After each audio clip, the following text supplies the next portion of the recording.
Hello, hello, happy Friday. Welcome to our Friday Witchy Hangout. We do this every single Friday where we get together, we mix our energies together, and we ask a juicy question of the universe. So today we are asking a lovely, juicy question on what is your next encounter with said person going to be like. I have no idea what to expect of this reading. We'll just kind of see, but what I'm going for is like, what's the setting? Like, is it awkward? Are you confident? What is kind of going on in terms of different variables? And I guess we'll kind of pick out what those variables are as we get into each reading and we kind of figure out what each energy is kind of about. So with that being said, let us go ahead and get into our choices. We do have an anchor card today, so I'll go ahead and put that up.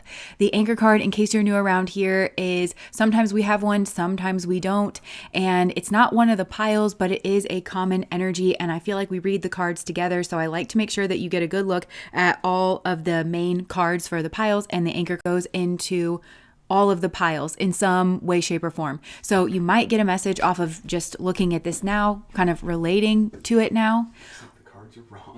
Except the cards are wrong. Except the cards are wrong. Can you believe that? Yeah, I just saw the card go up there. I didn't even look. Oh my gosh. Okay. Can you still see me? Okay, I'll just hold this up. This is the anchor card. It is Exaltation. So I'll just hold this for a second so you can get a good gander at that. Although, happy little accidents. Maybe that was the ocean card from the other deck. We'll just keep that in mind, won't we? Okay, so that was the anchor card. And Alex is getting the other cards up there so that we can look at those. But in the meantime, we can just go ahead and take our moment of silence, actually. This might be a good time to do that. So we can just turn the gaze inwards and take a couple breaths in and out to allow our energy to settle before we open our eyes and are drawn into whatever our pile is. So I'm ready. If you're ready, let's go.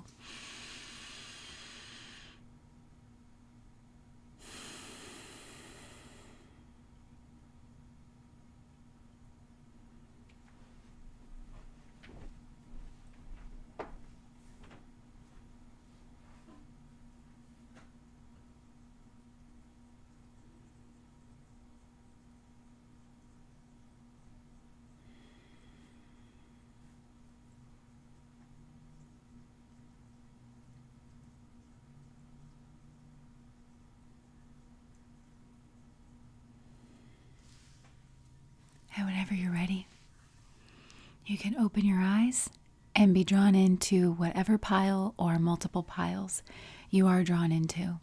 Maybe it's a carnival. Maybe there's a lot going on. We don't know. Or maybe there's 2 potential opportunities. We don't know. All right. Jess, your hair looks amazing. Thank you so much. Remember, kids, she can go in any order she wants. Thank you so much, Josh, for reminding people of that. I could do pile number 3 first if I want to. But we won't do that because I'm benevolent. Well, you were threatening to do the general messages first. Oh, I was threatening to do the general messages first. Should I do that? I don't know that I'm ready to do that today. Should we do? Your hair and colors are looking very on you. Oh, okay. Thank you. Thank you. Thank you.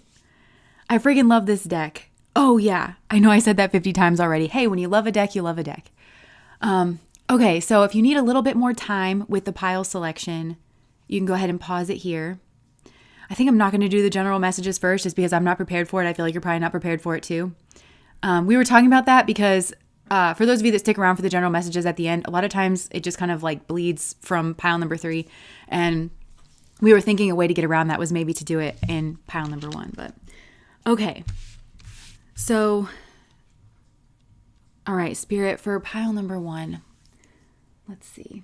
For pile number 1, what is their next encounter going to be like? Well, actually, I'm already getting some messages here, but I reached for this deck and I'm so curious as to why. So I'm just going to pull a card and see what comes out. Oh my gosh. Okay. Okay, so we have I can't remember what this deck is called, but it's like a whole bunch of different like dudes in it. So, okay, so this says the politician, charismatic and persuasive, promises everything, delivers well, that's confidential.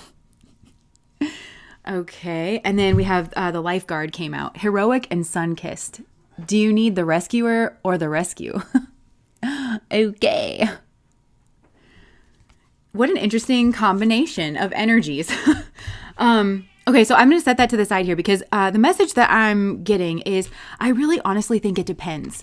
Here with this authority energy, I kind of feel like there is an energy that is watching over this connection. I feel like you were separated for a reason.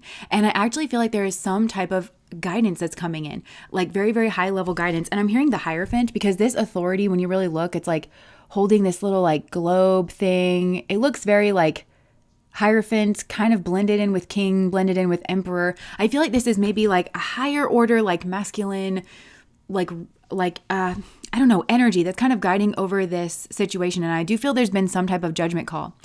I feel like I just saw somebody flip a coin like up in the air and kind of like watching it when it lands. But I feel like this has to do with timing.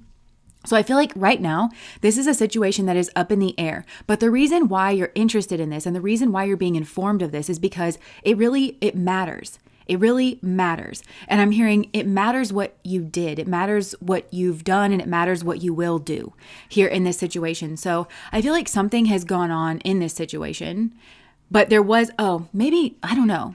And maybe it wasn't like too bad. I feel like you would maybe know, but I'm seeing like everybody kind of scatter. And I do feel like this is something where there was like maybe even more than one person. Maybe for some of you, you're asking about more than one person. Maybe you're like, when am I going to reunite with my knitting club, or something like that. But I'm seeing everybody scatter out. And what this guide, I want to say, is bringing in is this kind of knowledge of how we co-create is what I'm getting. And I know that for some of you, your eyes just glazed over and your eyes rolled in the back of your head. And it's like, okay, well, you manifest your reality. But I actually think like there's some keys into this where they want you to look again at the original situation and at the original people that were involved. But mostly they just want you to understand that, okay, think about it like this. Think about if every person that was there, including whoever this is that you're asking about, if you are asking about someone in particular, if they represent a certain aspect of your own psyche, of your own mind, especially the shadow, because I feel like this is a situation born of some type of shadow work. So if you're asking about a person here and it's like, I don't know, things got really rocky or there was a misunderstanding or I just heard chafing. There was some type of chafing here in your relationship or something. Try and understand what this person represents to you. I feel like there's maybe a way that this person is that you would clock as like opposite to yourself, but still very, you like it. Like you're like it in some way, you're drawn into it, you trust it. You want to be around this person, whatever their relationship is to you. If this is a romantic connection, I think that you find this attractive, but there's also maybe, it's like a push-pull. It's like there's something hesitant. And I gotta say, the whole time that I've been in this reading, I feel this kind of like sense of insecurity or uncertainty, and it's like kind of emotional and it's kind of I don't know, like numb here. So what is that? Okay, so tell me what's going on here in this situation, Spirit. You guys know that I usually like to build a context here, so let's take a step back and try to do that. Who is it that you are actually? Show me your energy in this.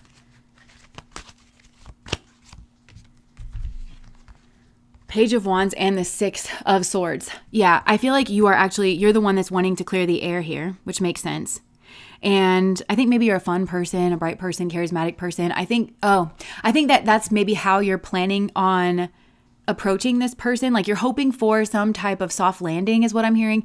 I think you're hoping for there to be some type of group gathering. Okay, and I think that's why this message has kind of come through, where this guide, okay, that's also explaining the way that I felt on the inside whenever I was delivering that message, because I kind of feel this energy coming from this pile like, whoa, whoa, whoa, whoa, whoa. I'm not trying to do too much. I think you're actually trying to be in an energy of like lightheartedness, something very casual. You could have been praying, because this is like a Hierophant energy. You could have been praying for an opportunity here with this person where you kind of meet this person. I'm getting like in a social area where the pressure is really off and you're kind of just like floating around and it's just kind of nonchalant and you guys are like kind of coming together. But Spirit is saying that might be a bit of an error, because it matters what you did. It matters what you've done, and it matters what you will do. So I think for some of you, there could be this attempt to gloss over something in the past. And what this guide is saying is that don't do that. Something here needs to be addressed. And it needs to be addressed specifically. And if you just gloss over something, a cycle continues. And yes, I feel like it's a cycle that plays out maybe between you and this person or you and this group. There might be social dynamics here, like in a group. This is a cycle that sort of plays out, and it plays out in the communication, but it also leads, it's an avoidant energy. Like you're trying to avoid some type of turbulence, I feel. And if the energies are flipped here, then the energies are flipped. But I feel like you're trying to avoid some type of turbulence. But that's kind of the wrong move here. I feel like there's something emotionally disturbed, like in this other person or in like this situation. It needs addressing. It needs answers. It needs clarity. It needs addressed in a loving yet direct, kind of firm manner. And I'm hearing, and why would that be? And Spirit's not telling you the answer to that. Spirit's saying, and why would that be? Like if you just put yourself in this person's situation, what might they need to know of you? That isn't that you're casual and just like fun. They don't need to know that you're casual and fun. That's not the thing that this person needs to know or that this group of people needs to know.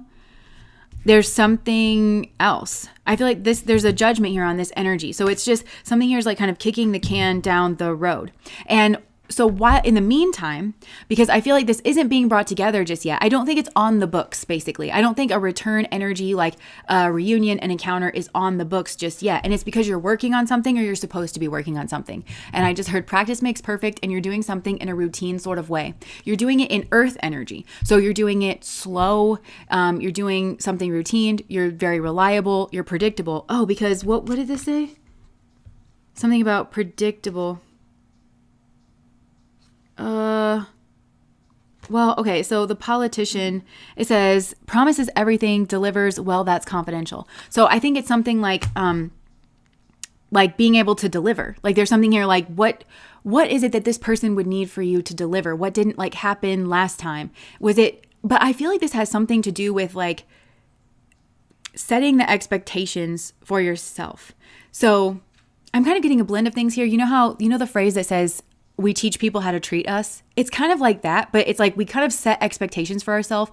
And I'm always on about this because I feel like this is something that I just understand really innately. I think as a soul, this is something that I do really well, at least at this point, because I've had to go through my own process of making this work for myself. But because we are a social species, if we are to learn to like each other, to trust each other, to build healthy relationships and then healthy communities, we have to learn to trust each other. Well, how can you learn to trust each other if everybody wants different things and has a different set of morals? Well, you have to understand what your morals are. Don't let like a church or an organization or something tell you what your morals are. Just, you have to know yourself and you have to know the things that are important to you and know what your values are. But then it's important that we communicate those things and it's important that we live up to those things. And there might have been something going on here where maybe your values and this person's values didn't really align, because I'm kind of getting people pleaser energy off of this. And maybe you thought this was like not a big deal for you to sort of like pretend that you were on the same page as this person or this group. It even could be something here that like you kind of are overlooking in yourself, because it's a natural part of your social dance is what I'm hearing. And you're not thinking about it as like a moral thing. You're thinking about it as a social thing, or like this is the way that I make friends and win friends and influence people, or like kind of get people to like me. And you want this person to like you. And this person is different than other people that you've been around. There's depth here with this person. This is a person who, what do you want from this person? Okay, 6 of Cups.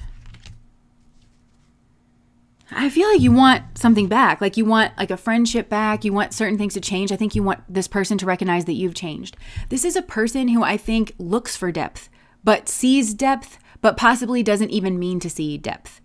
And I don't know, it could be a bit of a fearful avoidant situation in terms of their attachment style. Fearful avoidance, what I mean by that, and even if this person's not fearful avoidant, I think they might have this kind of temperament, energy, process, capability, but it's something you can't turn off. But fearful avoidance grow up in chaos. So whereas the anxious attacher and the avoidant attacher have, they have their mechanisms. They have their thing that works, right? With the avoidant, it's be independent and move away from people. With the anxious attacher, it is proximity, be close to people. But with a fearful avoidant, you never knew which one that was going to be in your household because it was so intermittently reinforced. And so their strategy becomes pattern reading and trying to predict what's going to happen next. And so they just become, unbeknownst to them, they become very finely tuned to their environment. This is kind of, you've seen those dogs that like help people identify when there's about to be a seizure. This is like that on a human level, where this person will just sort of realize when something's not adding up. And the reason it's a problem is because sometimes people are inconsistent, right? And they don't mean to be, and it's not necessarily something nefarious, but you know, maybe they're just kind of they're not, I don't know, dialed into certain things. But I just feel like there's like this person requires this sort of like depth energy. So it doesn't matter what your values are, so long as you say what your values are and you do live up to them, because it's something that is genuinely, if it's a value, it's something that's important to you. And so I feel like there's something here that you're not going to solve this in the realm of like, let's just gloss this over, easy breezy. Like it's not gonna happen like that. Because I think that there was a friendship here. There was like a real sweet kind of energy and you just want to get that thing back, but there is no going back. You can only move forward. And in order to go forward, you have to understand what you did. I'm hearing that what was done matters and it has to be swept up. This is a person with like strong pattern recognition, but this is like, there's a self-protection thing up here. You're not going to get around it by just trying to coax this person. It's not going to happen that way. So let me see here. Okay, cool. Because I just asked, like, how are you taking this? Like, how's your energy? But we have this, like, chariot energy. So, I feel like you're really strong. This is a soul lesson for you.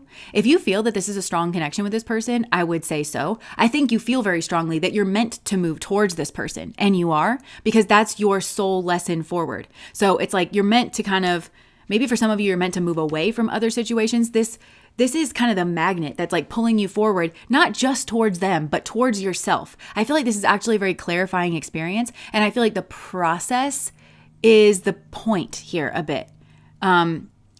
it's like the ends and the means are one. But so like actually getting to this person, it is like you're kind of building this. You are one with the process of like getting back to this person, if that makes sense. And your guides are working with you. And this does have to do with like the things that you're kind of working on inside of yourself. But I'm hearing, so why, I just heard, why so serious? I feel like maybe that's you to this person. Like maybe you view this person as being very serious, but also like, I feel like spirit is like, maybe get a little more serious. Like, why aren't you serious? But I feel like, okay, because I'm hearing Carl Jung in my head. You know, Carl, my old friend, you know, we talk all the time and I just hear his voice. I'm talking about the psychologist in case you don't know who I'm talking about. And, but I'm hearing him, like, I listened to a lot of interviews with people that actually got to work with him. And usually he would always say things, you know, one woman was like, well, why is everybody so mean? And he would just flip it back on her. Why are you so mean? Like, you know, because everything he viewed as like being kind of a mirror. So I feel like maybe doing that with this person, like, maybe you, because you're coming through as the Page of Wands. This is a very pleasant energy. And I feel like you have like, you're not just like a leaf that's blowing around in the wind. That's not what I'm saying that you are. But there's this casual, fun, lighthearted. Maybe you take social connections very like fun, breezy, lighthearted. But I feel like there's a part of you that maybe doesn't. But maybe that part of you is stuffed down in your shadow. And so you being drawn to this person is that this person takes themselves seriously. This person takes their relationship seriously. This person respects themselves in a particular way that I think you're drawn to because it would help you in your own life. But basically, I feel like this person doesn't want to waste their time on people. This person has a certain, I feel like you view this person similar to you, but there's something, it comes from a different place. Like I think this person can be very casual like you. They can be very casual. They can be very social, but that's actually not really their investment energy. This person does like make investments, but I feel like, I don't know. Yeah. Like why so serious? And so I feel like maybe you're kind of serious about this person. You're kind of serious about getting back to this person. You're kind of connecting with a part of you that is more serious, that is more driven. And there is some type of like split energy here. Yeah. Okay, cool. So, but you're confident, you're serious, like you're very determined. And I feel like this is the part of you that's in your shadow. But what's weird is I think that this part of you might, that is serious, maybe that is serious about this person. This is funny because this is a Cancerian energy, and Cancer, the crabs, they like to move from side to side. They don't go directly at things. Even though we do have the person here, it's like you're meant to go directly at this. So maybe you tried to solve this, and I can kind of sense it in your energy what was coming through before, where it's like, well, I think that I just want to be casual, like put me in a situation where I can be casual and like kind of, you know, dance around things. The spirit's like, no, that's not what we're learning. We're learning how to go directly towards the thing that we want here.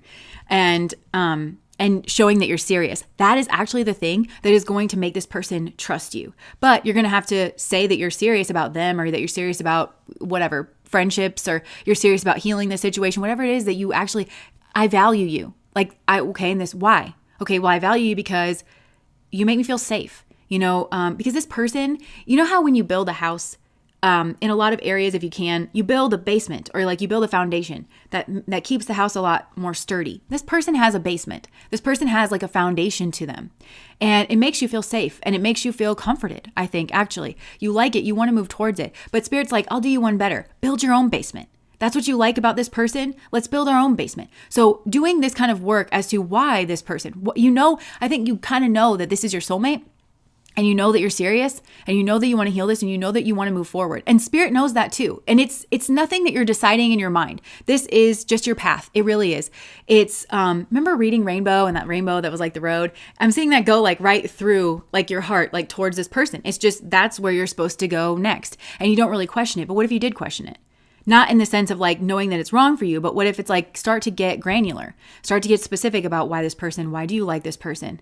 Because if you kind of sit in front of this person and you're like, you know, this person's gonna be like, I knew it. You're not serious. Like, you know, it's nice. Don't get me wrong. It's nice. I'm very flattered that you want to hang out, or you want to like, you know, make things right again or whatever, but I just don't trust you. I don't trust where this is coming from. I feel like I'm going to invest because we both know I'm the person who invests. We both know I have a depth to me. And with you, it's just a flip of a coin. With you, it's just trust me, bro. You know, this is the first time I've ever built a relationship with somebody. You're like, it's just trust me, bro. You know, or maybe it's not, but it's like, there's something about this connection. And maybe it's because for some of you, if this is platonic, it's like, this is a genuine friend of the opposite gender. And your life will be better having a friend of the opposite gender, of a strong friend. For some of you, that's part of the problem, actually. If there was other people around and that's part of your psyche, that's part of your shadow that like manifested other people that were like somewhat interfering, and maybe it was obnoxious and there was chafing, it rubbed people the wrong way. But why are they there? Like if the postman came in and cut in between you and this person, they could have showed up 5 minutes before, they could have showed up 5 minutes after, but they showed up right before. Just question whether or not there's some kind of shadow energy within you where you're in, but you're out, and it's like, oh, that just like kind of made a mistake, or whoopsie daisy, is there something here that you're kind of grappling with that played out in the physical realm? And if you resolve that, this is a theory, like if you resolve that within yourself, whatever was kind of holding you back with this person, what are your fears in this situation? Why, if you have regrets in this situation and hindsight is 20/20, what do you see now that you couldn't see then? And what was blocking your view? And why was it there? And ask inside of yourself, why was it there? Why was this a crutch? Was I hiding behind this? Did it allow me to take my foot off the brake, kind of a thing? Like, kind of understand this, because I do feel the purpose of this connection in the past, and it was always meant to sort of like disperse, because is this reflection period. So your next encounter, just to be clear, it's up in the air. You will meet with this person again. How it goes is entirely up to you. I feel like you are not wanting to be this politician energy. But I feel like it's weird, because I feel like the politician energy is kind of coming through as this like page of wands, like kind of saying all the right things, but not saying anything of consequence, because maybe you feel weird, Like have you ever felt weird just like saying things of consequence to people, like, I like you, or please don't go or something like that. And you're like, what? Like why? But yeah, so I feel like just saying the thing that you want, even if you feel like it might reveal that because I feel like maybe the comfort zone here is, I'm cool, like whatever, like you could come, you could go, whatever. But that's kind of the problem here. If that makes sense. Okay. So tell me about this person that you're moving towards here.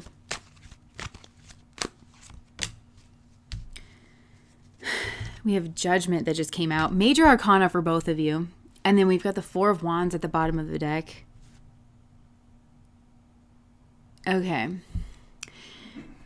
This is so interesting, because I'm kind of getting that basement energy again with the coffins for some reason. But I feel like the divine, this angel, this, like, I keep picking up on this guide here, blew the horn. It revealed a secret or two or three, and something that this person didn't know. Maybe it was a secret for a reason. Because I kind of am feeling like, well, it wasn't a secret, like this easy breezy kind of like, I feel like it is this kind of, I don't know. I would question, if it were me, if I were you, I would question whether or not I did actually mean to keep it a secret.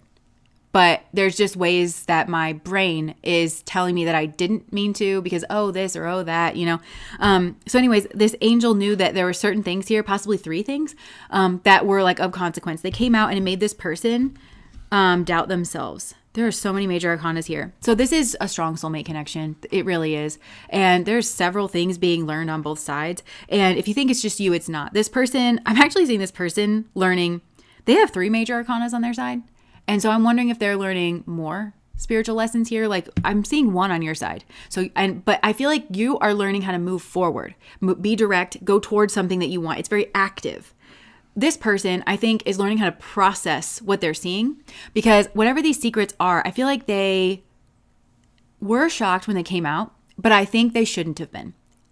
I don't know what the secrets are, but I feel like they did actually kind of see things that they were sort of blocking the full view for themselves. Like they are capable, but I think maybe they were dismissing it or something like that. But and I think it had to do with like confidence, their own inner strength in the face of some kind of, I want to say with the devil here, some type of karmic behavior.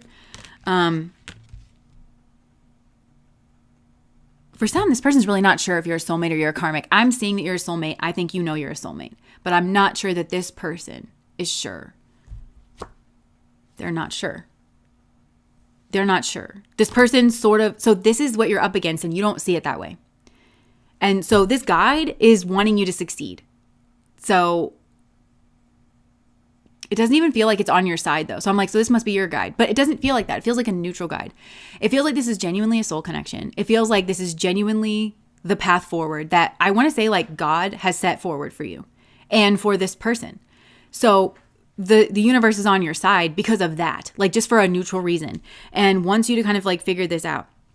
But you don't realize how confused, like this person doesn't, I think they sort of feel like they need to move away from you because of what was observed here.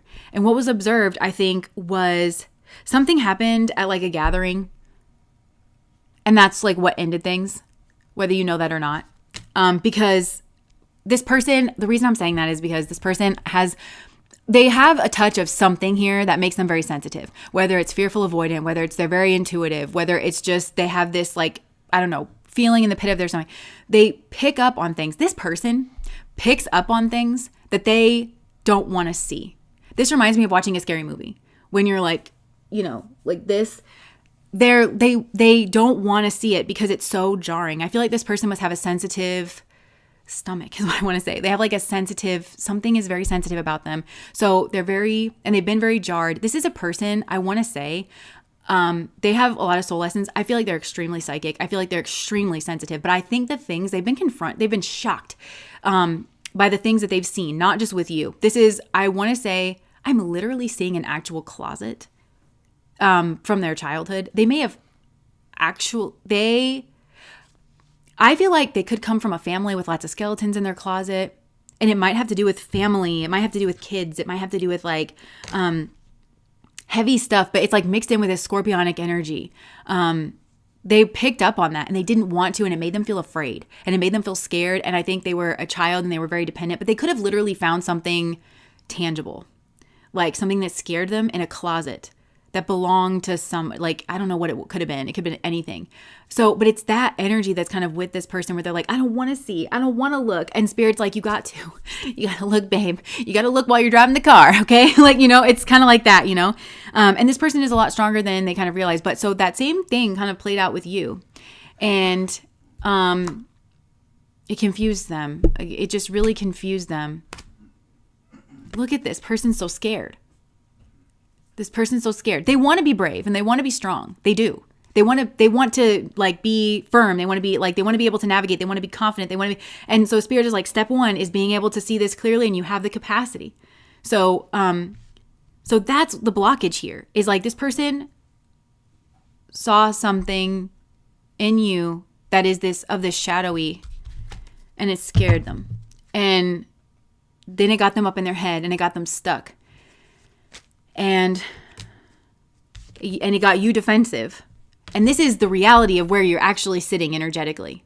And it doesn't matter how much time passes. This is where you sit with each other energetically. You feel defensive, and this person feels stuck in their head and they feel like they're flying blind. They don't need to fly blind. I feel like this person might know more than they kind of realize, but you know, they don't need to. But yeah, they're feeling kind of like stuck and they need to sort of step into their power. So it's a matter of both of you doing the shadow work on both sides that is going to determine how this next encounter goes. This person needs to be much more confident. Like, not in their personality, because I think they have like a very confident personality. And I think you both share that. I think you both have this like kind of ability to navigate socially, and that's why this won't work. Because you're used to maybe dealing with people who value this because maybe they don't have it so much in themselves, or you know, they're just looking for a bright little spark, or they're looking for like some type of distraction. This person has this energy, but it is their shallow energy, and it's not something that they super value if it's not backed up by something else. And so just as much as you can suave your way around this person, and you're like, okay, well, I can be like very, you know, I can smooth things over. This person can smoothly bat you away and exit the situation. I think you'll find that that's what happens in this encounter. With this politician energy, you both actually have it. Where it's like, yeah, charismatic and persuasive. Because you're like, I just heard Aladdin, just let her meet me. I will win your daughter. And it's like, just let her meet me. All she has to do is like meet me. I'm fun. I'm chill. I'm cool. You know, but it's like, so are they, you know? And I don't know. I think you're wanting maybe this person, you want this person to maybe see you as like a rescuer or something. But I don't think that's going to be the way that things have changed, because it matters what was done in the past. It matters what you do now, and it matters what will be done in the future. It matters. because this was one way. It's not, you can't go back to the past. I really feel this, like, I want things to be the way that it was. It's never going to go back to the past. You can only go forward. Because I feel like this was maybe a very lighthearted, fun sort of, and you're like, no, I want to start over. I want to start over and I want to build from that place. And I want to set my tone from that place. And Spirit's like, we can't, because we can only move forward. And whatever was in your path, it was always going to play out this way. So you have to trust your path forward. But we have to be brave and we have to go right towards it. And this has as much to do with your shadow work as it does this particular person. Okay, so is there anything else you want to tell us specifically about this encounter? Even if it's just the variables that are like up in the air. It's basically, look, this is this person trying to decide. Look, this person is going to be real up in their head. Lotus Flower, thank you so much for the super chat.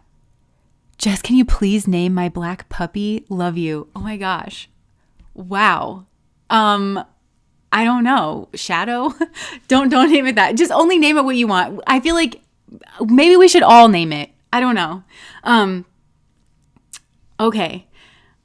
I'm going to put that to the back of my mind. But this is this person that is like, you know, thinking and like, look at their mind. Look at that. That's all of the thoughts in this person's mind. And they're like, I don't know. What are they thinking? They're thinking about you. They're like, is this ridiculously not enough? You know, is this like pleasant, but also like I can have pleasant for 5 minutes. You know what I'm saying? Or is this actually like substantial? Are there boundaries here? Do I feel safe around this person? I feel like this person, the other thing, I feel like this person they're very in their mind and so they're part of it. They need to get more in their body. And because that's the information that they need. Do I feel safe around this person? That's the information that they need. And right now, because remember I told you this person's unsure about whether or not you're a karmic and your soulmate. You know you're a soulmate and I know you're a soulmate, but this person doesn't know that you're a soulmate. And it's going to be confusing for this person because of what happened in the past, because they feel a certain way about you. They're going to feel that you're their soulmate. They're going to feel like, why do I feel like I can trust this? You know, why do I feel drawn to this person? And it's going to confuse them because they're going to say, but they did this and they did that. And the way that you kind of approach this person, and don't put too much pressure on yourself to like script this out and say like the right thing. If you do your inner work, you're going to kind of know the right thing. You're just going to be the right thing is kind of it. And this person's side of it is that they have to be able to feel, and they have to override their mind and kind of be able to feel in their body how they feel around you. And it's going to be better if you do your work here. And I think for some of you, if this person does like kind of move away from you, I feel like you are at risk of just being like, whatever, like, you know, and kind of moving away from this. And maybe moving towards somebody else that's a friend or something like that. That's that flippant energy. Oh, or maybe that's what this person, I don't think they would mean to, but this person might straight up test you. Like they just might not give you what you want. In the moment, they're going to see, because I think there's something about this momentary energy where this person's like, are you trying to finesse me? And if you don't get what you want, are you going to walk away? You know, or if you're going to be here, then be here. If I'm not comfortable right now, that has to be okay with you. And don't flip off and then like go, you know, over with somebody else, but stay, you know, or try again tomorrow. Or like, it's like, be persistent. This person is not going to, I feel like for some of you are like, is this manipulation? Is this person putting on a little chase? This person actually and for real does not trust you. This is not a chase. This person cannot trust you. They need you to help them get their guard down if the two of you are going to be able to have something together. And I feel like trust was broken here. I feel like you know that it's on your side. I feel like you know that something here was like in the closet. So don't get all butthurt when you're asked to make genuine amends. And like, you have to know what that is. And that means being consistent. It means showing up. Is it more work than you're used to? Yeah, I think so. I think this opens a lot of doors for you. Okay. But this is like not hard. And it's also not hard for them, and they know it. So like this person views this energy through their own lens where they're like, this is like the energy that I'm in when I'm like the politician, you know, like when I'm out and about at the lunch table, I'm going to the luncheon, you know, this is not the person I take home after the luncheon. You know, this isn't the person I'm texting on the weekends. I'm not really in this energy. It's something else, you know, and they're kind of seeing, do you have that something else? Because this person wants it. They want this, but they need your help in seeing this part of you. And that means you got to show up in this kind of like staying power energy. And it's exactly the opposite energy that you were in the past. So I think this person is kind of thinking that, that you want, I think they're thinking you're manipulative. But I mean like in a finesse kind of way. You're used to finessing and being able to open doors. And this person is like, you just a heartbreaker. Won't let you break mine because I'd be smashing windows and cutting them break lines.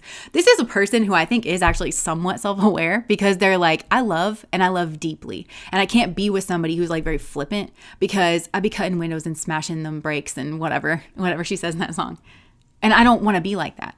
And I'm not going to be in a relationship like that. So they do screen. But I feel like some of you, maybe, do you have an issue of being sniffed? Like, when you meet a dog and you kind of like let them sniff you. This person's going to have to sniff you, And I feel like for some of you feel like, the disrespect, but like what do you make it mean? I'm hearing, what do you make it mean when this person has to sniff around you for a second because they don't trust you? I think for some, it's like if you don't get what you want with this person right away, like I think some of you are quick. Like I think you read people really well and quickly. And so when you meet this person, because it very well could happen this way, and this person doesn't budge because they're not charmed by you, at least like not immediately. This is a different kind of person than you're used to dealing with. This is a contender. This is somebody who contributes actually. If they don't kind of budge the way that you want them to budge, and they sort of sit and hold, and they're like, and like their energy is kind of like, okay, and if this person's like, to see if you blow away in the wind, like light as a feather, stiff as a board, like, are you going to be like, everybody likes me, like, is it going to be that? Because this person doesn't want that. Because I feel like there's a real meeting of the personalities here in some way. But that's not the thing this person's assessing. Because I think you're like, everybody likes my personality, or something like that. And it's like, your personality is not the thing. Because I think this person liked your personality at first, didn't they? I just heard, didn't they? You know that they did. And then something else occurred. And I feel like there might be a little bit of a denial about like that thing that was the heavier energy. Because I honestly think that you're used to people forgiving you because I think you're pleasant. I think you're attractive. I think you're pleasant, but you're attractive in your energy. You're attractive socially. And I think you're used to people just like bowling over, and this person's not gonna. So I understand why you find this energy to be attractive. Queen of Wands. Yeah. You want a new beginning, but just know you're dealing with a Queen of Wands, regardless of their gender. Like this person is, and they see the manipulation. They see, and what I mean by manipulation is like, to manipulate means to handle with dexterity. And you are very dexterous in your social skills, which means it's not an investment for you. When you're giving somebody your attention in that kind of like cheeky sort of way, it's not hard for you. If it was hard for you, I actually think this person would find it hot. Like if somebody was like, because this person's like really good socially, but if like say a girl or a guy, like whoever was like kind of approaching this person like, and they can hear like the shake in their voice and stuff, and they're like, oh, you like me. This is hard for you and you're still here. Compare that energy to somebody who's just like really, really, good and everything. And it's like, well, we match on this level, but I'm also not willing to invest like a squirt of piss in this like situation. Which one do you want to jump? Right? The one who's trying for you. It's sort of hot. It's kind of cute. Like when somebody's kind of blushing and they're fumbling all over themselves. And I don't feel like that's ever going to be you on a social level with this person. But I do think it might be you in regards of this kind of, I don't know, whatever you're working on a soul level, like not being the politician. This is a group you just know what to say. You always know what to say. And you're used to kind of coming off like a certain way. And I think you've crafted the way in which, I think you've crafted the way in which you want this person to see you. Because it's like, okay, well, if they see me in this way, then like, that's what's going to move things forward. And I'm going to craft that with like how I present myself. Like I know how to hold myself. This person knows that about you. They know that you are good at that kind of stuff. They're looking for something real. This person has ways of just kind of knowing about like whether or not somebody is like real. Okay. So anything else about like this potential encounter here? There will be other people around. There will be options for you to tank it. Plenty of them. And maybe one in particular. So there could be somebody where you're like, well, whatever. I know that so-and-so is a sure bet in regards of whatever kind of relationship this is.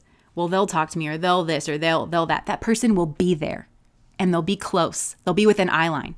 Expect it. I just heard expect it. And spirit is going, this is really a devil moment kind of energy, because whoever that is, that's who you're moving away from. And it might even be a group of people, because it's like this friend energy. And what you actually want out of this so bad. Your soul wants out of this so bad. I feel like, yeah, you're very social. This is the group though. Like, I feel that maybe you struggle because you're so good socially and people find you pleasant. You got everybody in your face and you can't really identify your soulmates, but you've identified this one. But you're like, I don't know, because I have options like around me. I have options. And so like, who are you? You should filter that out. And I also think this person can help you filter that out, because you're supposed to go on the journey a bit with this person for a while. And it will help you to go on the journey with this person because of their discernment, because this is a discerning person. This is a person who just separates the wheat from the chaff. That's what they do. And I think you got thrown. And you got discarded, like not in like that narcissistic sense, but this person was like, mm-mm. And I think if you're honest with yourself, you're going to know that you really weren't bringing the right energy. And this person saw it, and I think it might have shocked you, but that's what you're going to learn how to do. And that's actually the thing that you crave, because this is a group that I think you're craving some type of transformation. I think you want to take yourself seriously. This is a transformation into sun energy. It wouldn't surprise me if this person's a sun dominant, whether it's male or female. Maybe Manic Pixie Dream Girl or Manic Pixie Dream Boy. Was that this person's energy? Where they kind of came in, maybe they even brightened your spirits for a moment in time when you were kind of feeling like down. I just saw some of you just like froze energetically. You're like, yeah, this person came in like that. And a lot of people, when they meet sun dominant people, they a lot of times want to use them to spark their own kind of sun energy. Just know that this person's used to that energy being around them too. So if you want to go on the journey with them and you're not just trying to take from them, or you're not just trying to learn from them kind of momentarily, you have to make that known. I also think this person's maybe used to being the leader. So like when people want something from them, because people do want something from this person, whether they realize it or not, people go into this person's energy for some type of healing, for some type of clarity, it's kind of like, I want to teach me your ways. Like I want to be like you kind of a thing. And so this person's kind of used to taking the lead, but they're also used to that discernment energy. They kind of take on students a bit, but this is people that they let in their energy, and they really let see them. Like this person sort of screens them. That's what you're learning how to do, but also you're learning to kind of be like this person. And that's what you crave. And so this is kind of a part of that. You want to take yourself seriously, and you want other people to take you seriously. I think on some level it bothers you that you're seen as this kind of like a fairy, like a social fairy. It's not an unpleasant energy at all, but it bothers you. Something about it bothers you because you want to be seen as a contender. You want to dig your feet in. You want people to look at you and say like, that's a leader. That's somebody strong. That's somebody who can lead us through. Like there's a part of you that really does want that. And I think it bothers you that it bothers you on a regular basis, because I think you also know that you're much more capable than people. Like they treat you like a lightweight energy on some level. But then you also treat them like, again, I'm hearing that Carl Jung stuff where it's like, why do people treat me like a lightweight energy? And Carl Jung being like, why do you treat others with a lightweight energy? It's like that kind of thing. And I think you want to sort of change the energy that you approach the dance with. But yeah, so I think that it frustrates you. You probably are like, why don't people view me in this sun energy? Why don't people view me as this leader, as somebody who's capable? Why don't they see like my full personality? And this person is a good mirror for you. I think it in particular bothers you that this person didn't see you in that energy and kind of went, nope, don't approach me like that. How dare you? I'm somebody to be taken seriously. Get out of here. Like this person just sort of, I think nicely, I think in a very socially adept way. But I think it was, and by the way, that's what you're going to learn how to do. Where this person had a blend, and maybe you didn't see it. Maybe did you put this person in did you do this person the same thing you don't like when other people do to you? I'm just wondering. But it's about unpacking all of this before your next encounter. Because I'm kind of feeling like, again, you and this person both have that page of wands. I'm really good socially. But I think when you met this person, you were like, whatever, I'm charming. Everybody likes me and everybody sees me a certain way. But you know what? I think this person didn't. I think this person did their thing where they were like, I think they actually did see it in you. I don't know how you're going to feel about that. This person, I think, saw that sun energy in you. And they were like thinking about like, is it going to come out? They were kind of waiting to see. This is very much like the Lion King, like, why won't he be the king I know he is, the king I see inside? And so, but this person was like kind of stunned. And so when this person threw you away, just know that when they discarded you kind of like that, just know that there was a pause. There was an observance. This person wasn't just like, oh, you're like lightweight energy. You're other people doing that. I feel like it hurts because you wanted this person to take you seriously in some type of way.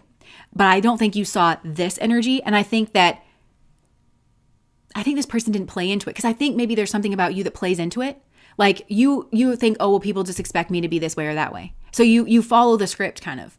Because you kind of think, again, this is maybe a social kind of intelligence actually, but that's gone too far and is out of balance. Because you kind of think, well, what would people do if I was kind of inconsistent? And if I said like, I don't like that, they would be surprised because I've given them every impression that I'm the fun person, I'm the cool person, you know? And that's going to be very jarring. But this person, I think, showed you they chose a different direction where they were like, oh no, I'll be taken seriously.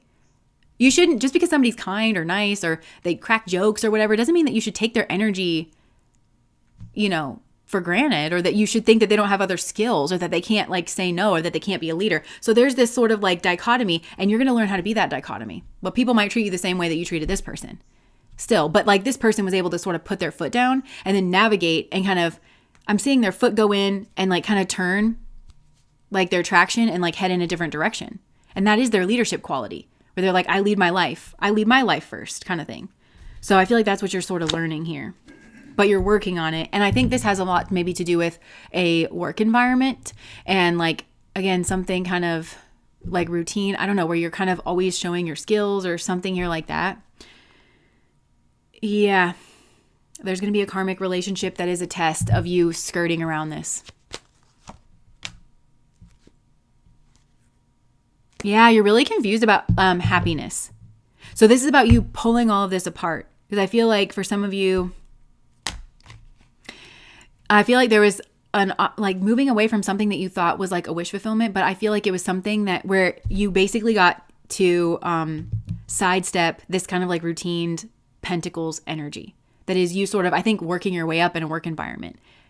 Because you not being seen is uncomfortable, but it's the heat that the seed needs in order to germinate. It is the thing that you need to actually consider, how do I make it clear that I'm capable? How do I make it clear that I'm serious? How do that I make it clear that I have a firm voice, that I can say no? How do I take myself seriously? Am I having office romances all over the place? Am I just kind of sitting in the background? Am I taking myself seriously? This person takes themselves seriously. So,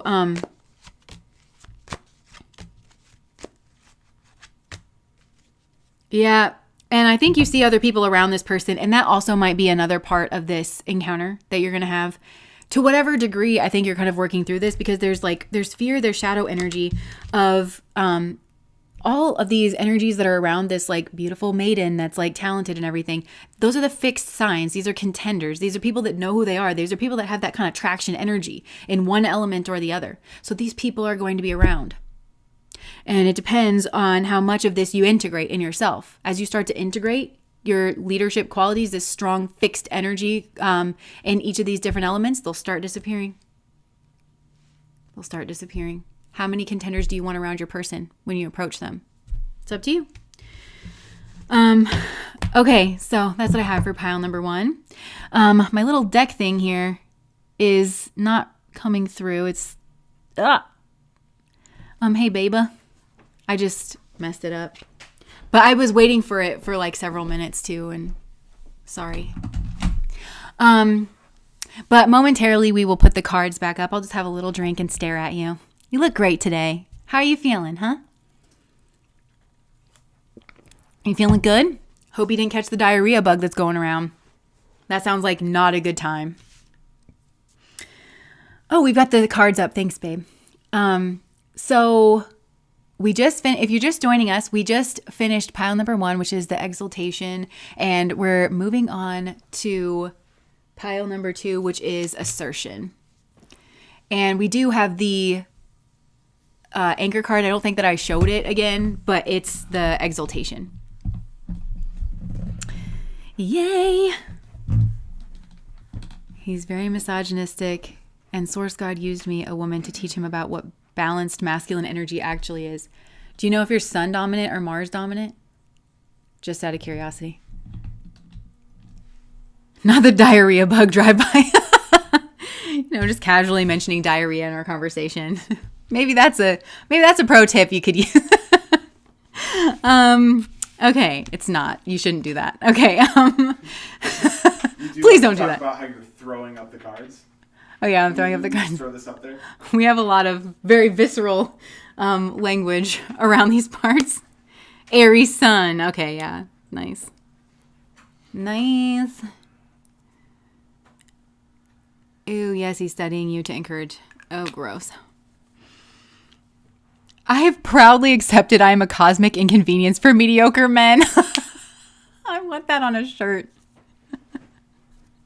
Oh my gosh. Okay. That's so funny. How do I know if I'm sun dominant?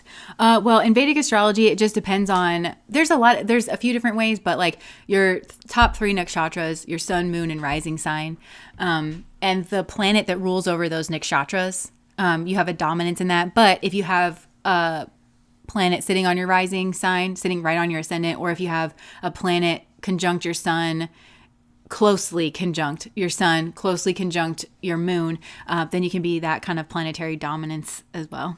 What tarot deck is this? And what are some of your favorite decks? The deck that this is the Rider-Waite that I was just using. And this is, Jess knows what this is, the Rising Sun. It's the Oracle of the Sun. I just put it over. Oracle of the Sun. And, yeah.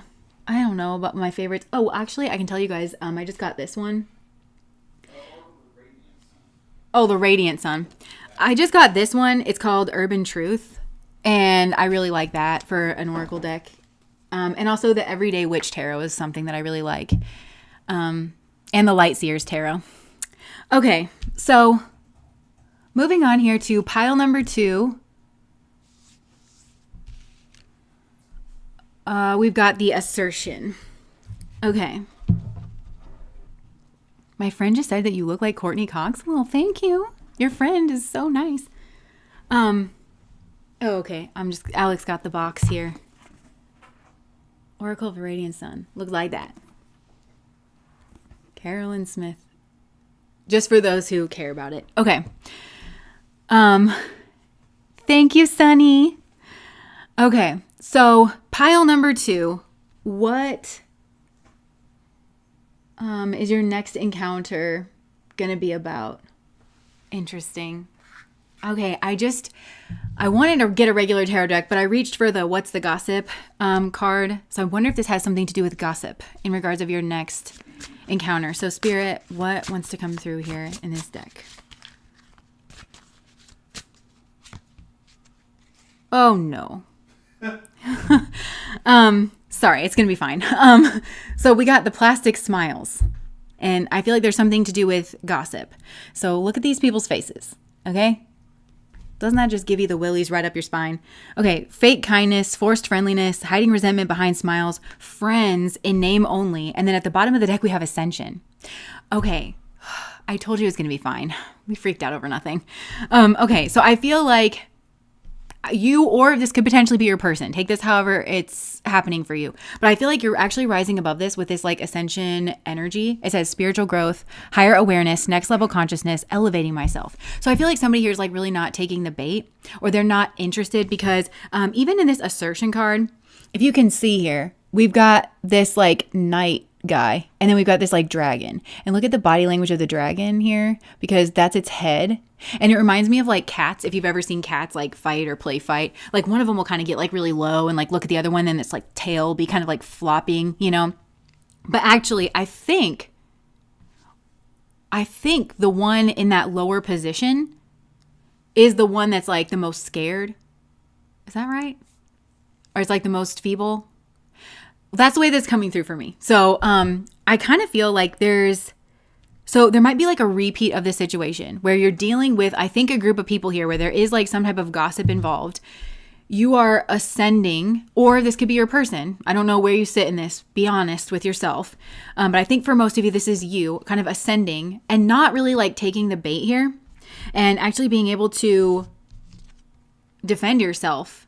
And notice like with this knight, he's kind of got this like stance where like he's pointing with the sword. It's like, go on, get out of here, like kind of thing. So, but I don't think that it's going to be, I don't think there's going to be a lot of words spoken, because I actually think it's going to be more like the energy in this Ascension card, where he's quiet, he's like looked up to the sky, he's in his hoodie, he's like casual, you know, and you've got the sun kind of around the mind. So I feel like there's going to be something go on here in a group where people are like, you can tell that they're being fake with you. It's just not going to go the way that it did. Look, spilled tea. Spilled tea. There's some type of gossip. Secrets exposed. Gossip spreading. Leaked information. Oops, it's out. Speak up. Expressing needs, defending yourself, courage to confront, your voice matters. I actually think that somebody is going to speak up here in this group, and it could be because you've done like enough inner work and you're like, some of you I think are just going to be like, you know what, I'm just going to leave that. I don't need to get involved. I don't need to get riled up. I know who these people are. I don't want a relationship with them. I can like kind of move on here. But it even could be that somebody else is going to speak up on your behalf. But for some of you, I feel like it's going to be you, where like in the past, I think that you would have maybe let something go, or you would have like taken the high road. But what I mean by that is I just don't think that these people, like that situation is maybe the best time to do that. And I don't mean be belligerent, because these people would definitely be setting you up for some type of reactive abuse kind of scenario where they would, and there's more of them than there is of you. But I feel like there also could be something where you're just going to address it head on. What do you mean by that? You know, like, but I looked too forceful for that. But even just casually, like, what do you mean by that? Could you elaborate on what you just said? Because I feel like these people sort of make these blanket statements, and they just expect you to not stand up for yourself, or to be too afraid, or to feel like kind of ganged up on. But I feel like something here is just going to like crumble in the face of the truth. And it was something that you were really scared of in the past, because this dragon, I mean, you don't want to like fight a dragon. And, but I think it's kind of, it's like, it's cowering. And there's some type of way that you're able to do this. And he's not really even fighting it. Like he's not making contact with it. It's just more a stance. This is kind of like standing up to bullies, you know, where just when you stand up to the bully, it seems to kind of like fade. But I think for some of you, you have to know, you have to be in your body, in yourself. You have to do it your way. Don't do anything that's out of character for you. Do the thing that you know is going to work, because you are going to know. You're going to know the thing that like, if it was just like you couldn't turn the other cheek, then just turn the other cheek and just be like, it's not even worth it. Why would I try to convince you that I'm a certain way? You're determined not to like me. You are determined to think whatever about me so that you can justify your own bullying. Okay, I also feel like you're dealing with manipulative people here, because I'm hearing Dr. Anna from Anna Psychology in my mind's eye when she was talking about like manipulative people and how they have their little like repertoire. And I feel like that's the thing that you know now. You know that there's like a repertoire where they'll basically try and they'll do something to you. Then they'll try to warp it in some way, whether that's them denying it, like trying to deny like your reality, you know, where they just kind of say, well, I didn't do that. Or maybe they'll say, well, I did that, but I didn't do it for that reason. Or I didn't do it like the way that you said, or I didn't do it for like that reason. They try to sort of like justify their position in order to keep you around. And I think that for some of you, you've also learned that this is not a debate. And if you feel uncomfortable around a person, you don't really have to explain that to them, because especially if you're dealing with a manipulative person, they'll always kind of like warp it. And if they can't warp it for you, because I think that you've made some progress here where maybe you started to kind of catch on to the fact that they were trying to warp whatever it was that they did, but you mentally got stronger where you're like, no, I know what happened here and I can see what you're doing. And I think that some of you realize that you're dealing with a manipulative person, and that maybe these people don't like you at all. They just pretend to like you, because in the past, I think you were thinking, oh, well, this is just a matter of facts. You know, like they just don't have enough information. They need education. Like I just need to explain what happened, and then they're going to believe me, or they're going to see it clearly. And then they're going to be like, oh my gosh, I totally had this all wrong. We're going to have that moment of like laughing together. That's not going to happen with this person or these people, because they're determined. They have a stance on you. It's immovable. And it has to do with them more than it does you. It has to do with the position that they want to be in. And I feel like they want to be in a position like over you socially, or but they still want to keep you around, because it's this weird like tension thing in this next encounter. This is, I think, what played out in the past, but I just don't think that you realized it, because I think that you thought there was some type of misunderstanding here. I think you knew that these people were kind of, or this person, it's like there's two people or like a person here that was just sort of sassy to you or something. And you kind of knew that they got you wrong, but you kind of gave them the benefit of the doubt when you like walked away. But you still don't feel very comfortable around them. But I don't think that you have written these people off like outright. But I think you're going to, because there's something about this next encounter or what's happened in the meantime, things that you heard that were being said about you, where I think you're going to identify that you're dealing with a manipulative person. And Dr. Anna says, like, manipulative people, they cannot, for whatever reason, they cannot see that they are manipulative because like the shame comes up. And she also says that there is no limit to what the mind will do to protect its own self-esteem. There's no limit. And that's where ego defense mechanisms come in. And so I feel like these people can't admit that they need to not like you because they view you as threatening in some way. And they want to have an excuse to, I don't know, to hate you. They need to convince themselves and they need to convince other people that they hate you to make it make sense, like what they're doing. But they're just distorting reality because in reality, you're great. You're a great person. You're a fine person and you deserve to be treated with respect and decency. And that's just not occurring. So I feel like, yeah, you're just like exalted here in some way. So let's see. Let's pull out the Light Seers Tarot. Tell me about this encounter, Spirit. I think I'm going to go straight into the encounter and then maybe we'll backtrack and ask about these people. But tell me about this next encounter, Spirit. Yeah. Look, this is you. This like 4 of Pentacles. So maybe I'm kind of getting in the past. You weren't in the best position. I think I'm seeing with this Exaltation card, I think you're going to be in a better position. And it has to do with Pentacles. So it could be like your actual position at work. Maybe you're going to transfer departments. And so it puts you in some type of better position because you don't have to see these people every day, or whatever. Or maybe you get promoted or you have a little bit more money so you can stand up for yourself. But I feel like there's something about like your material position in life that I think is actually going to change and it's going to be better off and you're going to move much slower. Because I think before you were like, hi, I'm Jess, like, how are you? And I think you kind of learned that not everybody is your friend and not everybody wants to be your friend and not everybody is interested in making amends, smoothing things over and getting acquainted with reality. Yeah, you think about the past when you meet these people, I think you might even get a little scared, like when you see this person or when you see these people because of what happened last time, but you are entirely different. You've totally changed. So I think you might get a little bit scared and you're like, oh no, like those are those people. They're going to come over here. They're going to act like we're friends. I don't want to be friends with those people. And then you're boom. And then I think you're going to surprise yourself. Not really. I think that like you're this King of Cups and they might be looking at you like you're the 4 of Pentacles, like kind of maybe where you were in the past, where you were maybe stuck. You were stuck somewhere in some type of position. It could be at work. It could be a certain location. You were trying to grow. You wanted to grow, and you kind of had to defend yourself, like sort of against like this person or these people. But actually, like, I just feel like your real self is going to come out. It's like this King of Cups sort of energy. And I feel like I'm seeing from Beauty and the Beast, like that beautiful enchantress that goes to the castle at first, but she dresses like a beggar. And then she puts a spell on everybody. That's maybe not the best thing either. But I feel like that's almost your energy here. I'm not saying that you're an enchantress or that you cast any spells or anything like that, but I'm just saying, like, I feel Spirit, you are a temptation for these people or for this person of this like plastic spiles energy because they thought that they were dealing with a 4 of Pentacles. And yeah, that's where you were at a certain moment in time. But your real energy is this King of Cups. Regardless of gender, your energy is this King of Cups where you are actually, I think you're spiritually elevated, to be honest. I feel like isn't this the way it goes? What if God was one of us? And I'm not suggesting that you're God, but I'm just saying, like, I do think that you are spiritually mature. And I think that you were put in a situation, people who are spiritually mature oftentimes do have hard things to deal with, at certain points in their life.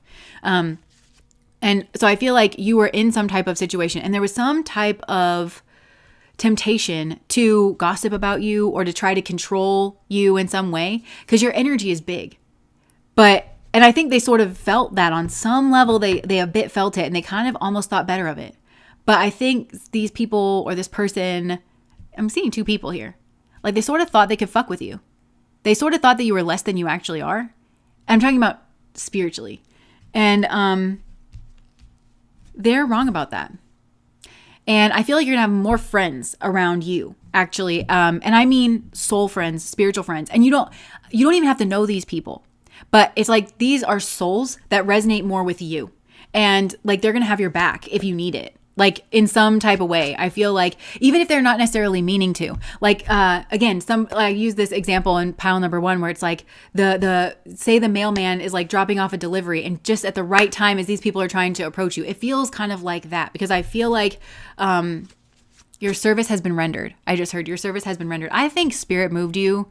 I'm seeing a chessboard and I'm seeing spirit move you. I just heard rook to something 9. I don't play chess. I don't know what a rook is, but I think it's something. And I don't know. Yeah. So like maybe that's relevant for somebody. But yeah, like they moved you in front of these people. That was on purpose. And you were a part of like a bigger move by spirit. And it was absolutely a spiritual test. It was absolutely a spiritual test. And weirdly, I feel like these people would have gotten like a windfall is what I'm getting. They would have gotten a lot of money or they would have gotten a big blessing in their life had they been nice to you, had they not taken advantage of you, had they felt like they could go in for the kill in regards of something. And if they did, they really fucked themselves over. Like they have no idea how much they fucked themselves in the ass. Cause I feel like there was a lot of money here. And I feel like there was like some type of opportunity here. And it was like going to switch around. But this is very much what if God was one of us? And I just don't feel like, I'm not saying that you're God. I'm not trying to give you a Messiah complex. But I'm just saying like, you are a person worthy of decency and respect and humanity. And I feel like they were trying to use you or they went in for something here and they really shouldn't have done that. They're being taught a lesson. This is definitely a karmic lesson. But I also feel like these people have been like, they don't have a great energy signature. I just saw like a slug, like a slug, how it has that like kind of slime that it leaves behind it. Like, I feel like energetically, like they leave some type of like film or slime behind it. Oh, when I said film, I feel like maybe they're going to get caught doing something. Like there could be 4K kind of evidence, receipts, something like that, where these people thought that they had kind of like gotten away. They're used to this. Like there's a brazenness in what these people have chosen to do. And I feel like they kind of ran into the wall and the wall was you, sort of a thing. Okay, so this next encounter, Spirit, what else can you tell us about this next encounter? You're going to come up victorious here with the 6 of Wands. You might be receiving some type of recognition. Remember I said that your position is going to be elevated. So maybe you're receiving some type of promotion and you're moving into your new office and like, then you see these people or something like that. But I feel like you're being recognized in some way. And there's people around you that love you and that are celebrating you. And I think this person didn't think you had any allies or didn't think that you had any friends. I genuinely feel like I'm hearing the belly of the beast. I feel like spirit, I just heard it again, like, night or like rook to blah blah, like like spirit is maneuvering things. These are people that kind of lack in wisdom and they saw a snapshot of you and thought that was your entirety. They didn't think about who you were before, maybe who you knew. You probably met a person or two in your life that aren't like them. Certainly you met some people that liked you and that ally with you. So some of you already know somebody who's like, they're gonna be like, wait, you know the president of the company? And you're like, yeah, we're like best friends. We met at bingo night and this one's crazy. Okay. Like, I was just filling in here for like such and such, but they didn't know that about you, so it could even be that, but it's like, it's teaching them not to judge a book by its cover kind of a thing. And also not to take your kindness for weakness. But for others of you, I feel like there's just something here, like they're going to want to use you or they're going to want to use your connections or they're going to want to use something here. But I feel like the dynamic here is entirely shifted where they thought that they had the power in the past and they're fickle. They're kind of dumb. Like in a way, they're strategic, but this is the energy that comes through sometimes where it's like this strategic energy does not make somebody intelligent because their kind of strategy is like very grounded in this one moment where they just kind of look at this snapshot. Whereas I feel like you believe that people should be treated a certain way, but also you would never do that because you're kind of smart and you sort of realize that like we have futures to live and we have pasts and you can't ever stuff somebody into a category. And I feel like these people try to stuff you into a category and I feel like you defy whatever this category is. And they're going to realize that. So you are going to definitely come up victorious. And I feel like people are going to hear your voice because maybe you couldn't get a word in edgewise when it came to like whatever was being said or whatever was being done or something.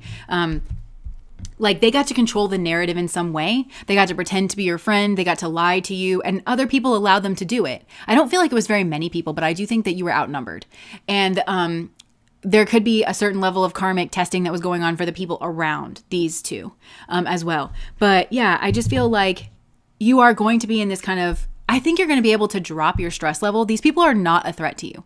And whatever power you thought that they have is going to be entirely stripped from them. They're going to look so much smaller and you're going to look so much bigger. And you are, going to be able to be your easy breezy kind of self, because I feel like these people were putting you under some type of stress. Like they could have ganged up on you. They were trying to enact some type of like skeezy strategic plan, because that's who they are.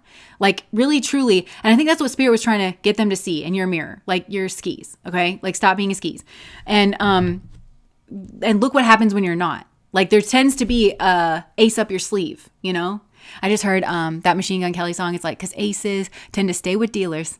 And so I think this person was like, they thought that they were the dealer, or like, they're like, well, you couldn't possibly have an ace because ace tends to stay with the dealer. But I feel like I feel like you actually are very spiritually loved. You have somebody that looks out for you on a spiritual level, and it's actually a group. This feels like star family energy. This feels like soul family energy. And you're not the kind of person that's like, oh, my star family is going to get you. Like, that's not who I'm talking about here. Okay. Like you are a calm, kind, collected, loving person. You don't expect people to bail you out, whether it's star people or otherwise. And you expect, you handle your business, and you're trying not to bother a bunch of people, like, up there or whatever. Like, but I just feel like you're genuinely loved. And I feel like you were genuinely a part of some type of plan to elevate these souls. And I think it was really meant for their highest and greatest good. I just don't think they could meet you there, because of what they really are. But I think that there's kind of an end of the road when it comes to their slimy behavior. And they're going to have to learn some new tricks is what I'm getting. They're going to have to learn, they're so manipulative here, and their eyes are going to be opened. I also think these are people that you are much more skillful, because I think that there was a position that you were in, like what they were attributing to like your core self or your core personality was more akin to the position that you're in, which has to do with like I just heard systemic abuse of some type, or like, but they weren't trying to see that. I think these people also, because in some way they got to control the narrative. And in some way they had a type of power to do that. And it doesn't necessarily mean that they outrank you. Like you could have been on the same level as these people, or maybe for some of you, you maybe did have an elevated position, but if you had an elevated position, you had more responsibility, and that elevated position was more in tune with the responsibility than the crown. Like it was less of a crown. Yeah, maybe technically like you had the greater position, but you also didn't have a break, and you weren't making as much money, and it was like very much a slog, and you would have approached it that way. But there was some type of power, even if it was a social power, where these people got to kind of like control the narrative. They could see a way for them to be able to do that. And that's just not going to fly anymore. Also for some of you there, you could have a partner, somebody maybe that you're married to, and maybe that partner, I think the partner is like, again, very casual. They also maybe were trying to, I don't know. I just feel like there was something here that I didn't care to see. That there's a reason why you were the way that you were, and it's not your core personality. But I think these people were trying to blame certain things on your core personality, if that makes sense. Where it's like, I was just saying to somebody that I did a personal reading for not too long ago, where I was like, I think I had realized at some point in my life, the parts of my life where I feel most ashamed of my behavior were the parts that I was most being abused by capitalism, and I was like extremely burnt out, and I had a lot on my plate, and I didn't really have a lot of grace like being afforded to me. And I am very much a perfectionist, and I try to live up to the standards that I'm supposed to in all areas. But I was like short with people, or I didn't, I just, like the conversations that I had where I'm like, I wish I could have been more patient. I wish I wouldn't have said that like sharp thing. I think that was more indicative of burnout, which has to do with the way our society is set up and the organizations that I was working for, and like things that are outside of my control. And so even though like, it's good that I'm focused on my personality and my behavior, it's also understanding that there are certain things that are outside of our control. But I feel like these people got to control the narrative for some reason. And it could even be things like patriarchy and like, you're of a group that they felt like they could push around, whether that is you're a minority, or maybe you don't have citizenship status in the country that you're in, or maybe you're a woman or something like, but they just thought that they could kind of mess your energy around. And actually like you are way more skillful, because I feel like there was something here where your hands were tied behind your back, but it had nothing to do with your skill.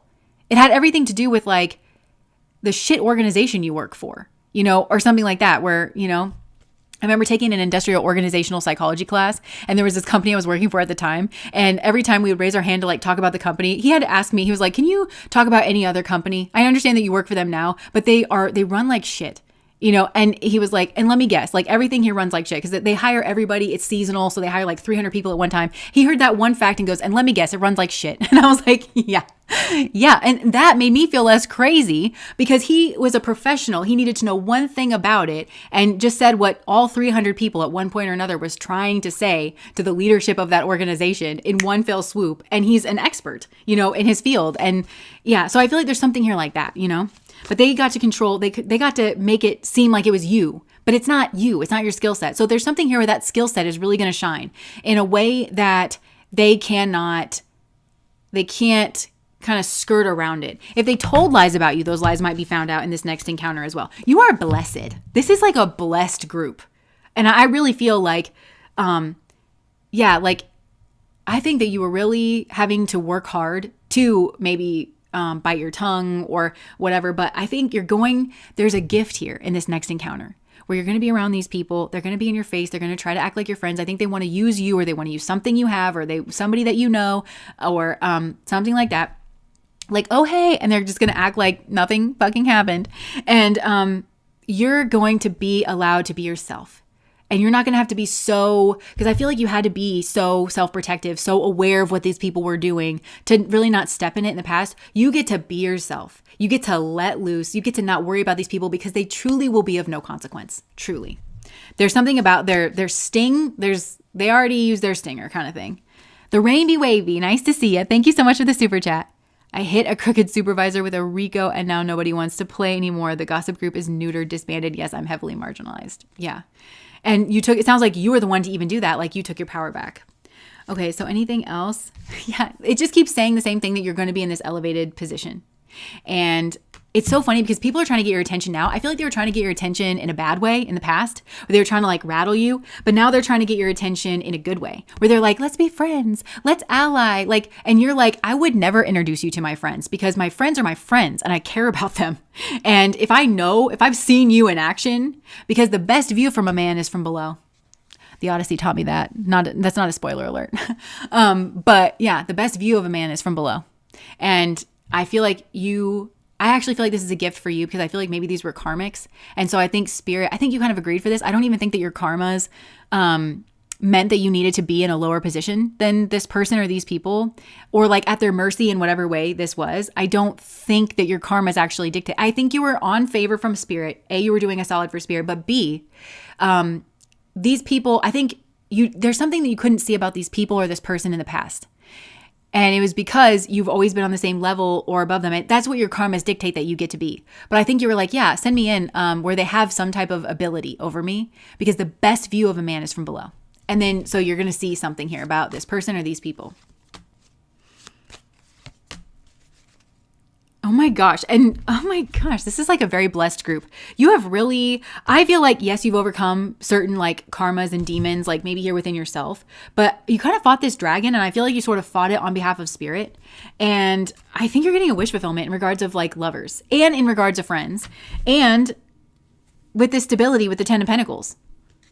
Like there's going to be an entire sea change in your life before like this next encounter or like by the time you hit this next encounter, maybe like things have really, like the tide has just started to shift in your life, but you have this entire new beginning. It's going to feel like, okay, the first part of your life was this way, or like the first part of this segment where you worked for this company or something was this way. The next part of it is going to be an entirely different way, and for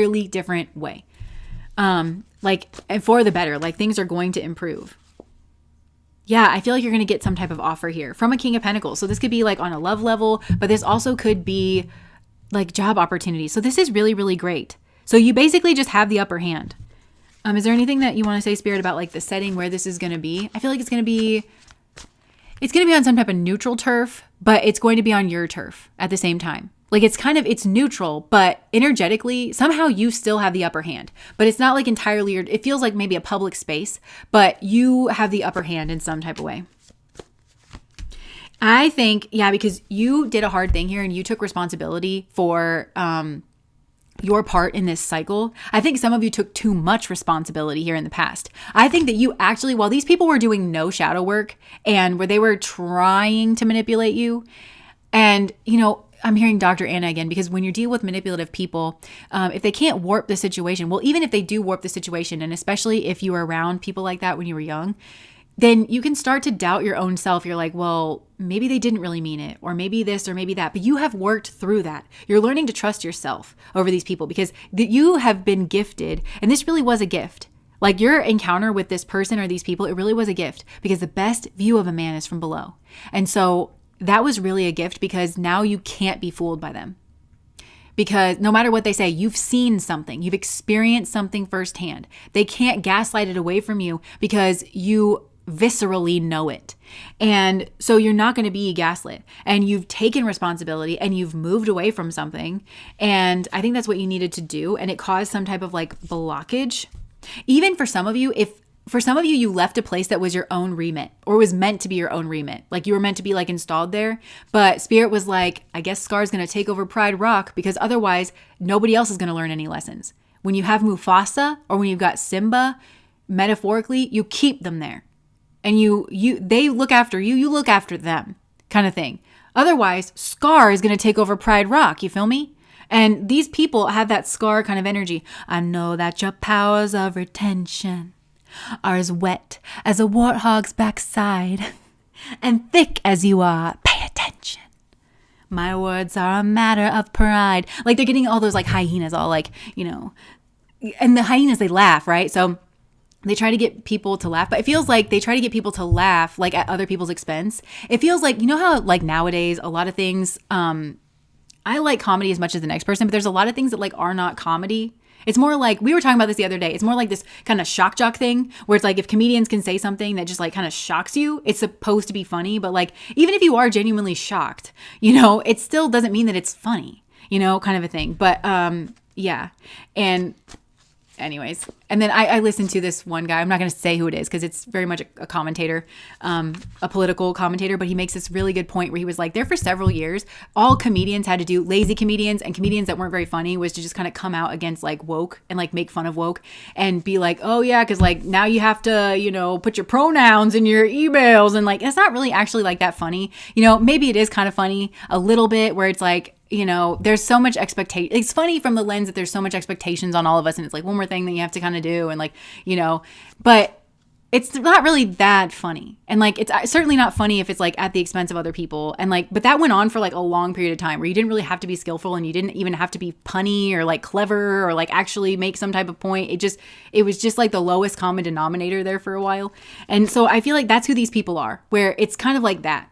And where they try to get a laugh based on the lowest common denominator and based off of some type of cruelty. And also like, it's not fair. It's not a reasonable viewpoint of view.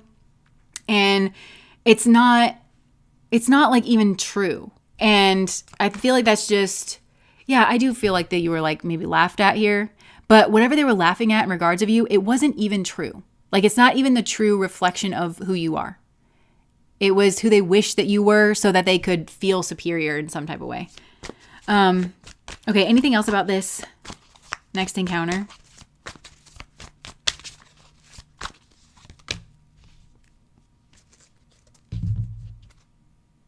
They're trying to figure out a way to make you think that they have the higher cup, but notice how it's the lower cup. But they want it to seem all like shiny and mystical and rainbowy, and they might even try to make you think that it's your idea, or like to take their offer or to reach out to them or something like that. These are extremely manipulative people. I sincerely hate this energy.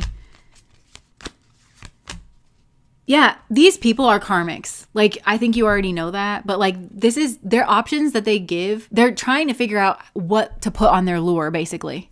It's like a fishing metaphor. Like, you're a type of fish they want to catch.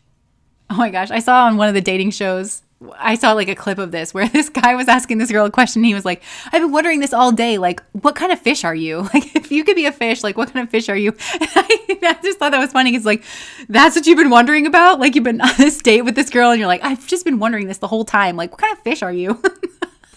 I don't know why I thought that was so funny. But yeah, I feel like this person's like, what kind of lure? Like, should I get a sparkly one, a red one, a pink one? What kind of fish are you? What kind of like lure do you want to get? But you're strong.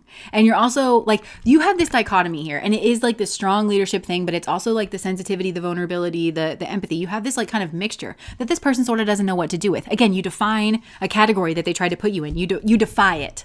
Or maybe you define it. I don't know. But like you defy some type of category that this person was trying to put you in, where it's like, you're not that, or you're not just that. But in a way that they can't kind of predict your behavior. And also like you have whatever these people were meant to teach you about maybe the unpleasantness of the world or something, you learned it and you're moving on. So yeah, you just have the upper hand entirely. You have the upper hand entirely. I feel like, again, when I said it first, like you might see these people and like your heart might drop a little bit, but I feel like there's energies around to bolster you, first of all, because there's also like good people around. There's really good people around. Okay. Just your fishing metaphors make my world go round. I'm so glad. Now I want to know what kind of fish I am. Not for these dummies. I know I'm not going to lie. I sat up there for a while. And the woman that answered the question, she said she was a squid. And I was like, well, I don't think a squid is technically a fish. But if we're just talking about like anything that swims, I was like, well, I think a dolphin is a fish, isn't it? Technically. And they have fun and they're like in pods. They're really intelligent. And so I was like, maybe I'd be a dolphin. But the thing is, I don't want to get eaten by anything. And so I was like, well, maybe I'd be a killer whale, because killer whales like eat certain things. They're really intelligent. They hang out in pods. Also, do you know that they take down ships? They like work together to take down like warships, like not like cargo ships. Like, I just think that's kind of cool and badass. But the thing that I don't like about them is that they play with their food in a very like sadistic sort of way. But I could be that killer whale that's like, guys, like we have to eat our food, like we're carnivores. There's nothing to be done about that. But like, we don't have to, that's a living creature. And how do you think that seal feels when you toss it around like a ball right before it knows it's going to die? Don't you think it probably feels scared? Maybe we could find something else to play with and we could just eat our food. Didn't your mom ever tell you not to play with your food? Like, I could be that killer whale, So that's kind of where I landed. But I also don't want anybody to catch me and put me in captivity and make me sad forever. So I don't know. Also a mammal, also an orca though. They just take out a fishing boat, ain't a warship. No, I heard that they took out a warship one time that was like putting sounds like in the waters. They thought that it was like some type of sound or something. Maybe I got that wrong, but I recently heard this is good for a certain... Oh, Free Willy. That's me, Free Willy. No, okay. Anyways, okay, let's put our choices back up here. If you're just joining us, you are joining us at a great time, because we just finished pile number 2 and we are moving on to pile number 3. And I would like to remind you that we don't have to go in order. I do that for you, but we could mix it up. This is the Chaos Witch channel. We could do 2 first. We could do 3 second. We could do 1 last. We could do whatever we want. But today, for your benefit and your benefit only, we did go in order. So we're moving on. Technically, the piles don't even have to have numbers. Piles don't have to have numbers. You're like assigning that order set to it. Yeah. It doesn't have to be that way. They could have colors. We could have a color, a number, and a food group. We could do 1 3 times. Exactly. We could do 1 3 times. So I'm just saying, count your blessings. Okay. Or you could pull 16 cards and do all of them, each with like a 2-minute message. Some people do that. I know. I'm just very long-winded, and I don't think I could handle that. See how know thyself is the root of all wisdom? If I did 16 different cards, we would be here for several days.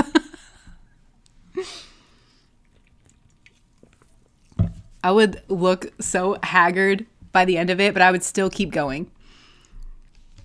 Seems fishy, LOL. Okay, let us... Compassion. I don't think we put compassion after pile number 1, so we'll do an extra twirl for them over there.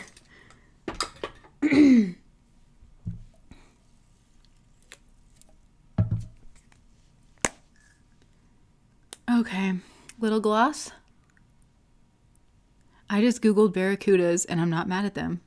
There you go. Maybe you can be a barracuda. There's that song about the barracudas. Ooh, barracuda. Jesse, you're my favorite. Now the fun begins. Dun, dun, dun. Okay. So if you're ready, I'm ready. Wait, what's the reading that we're doing? Your next encounter. Okay. Pile number 3. because I try to answer it and then I try to just let whatever comes out come out. Okay, pile number 3. Okay, let's see. Spirit. Who is this for pile number 3? Okay. Interesting. I'm wondering if some of you are asking about family or a family member of somebody here that you're asking about. Let's see. Why don't you give us some context here of the situation, Spirit?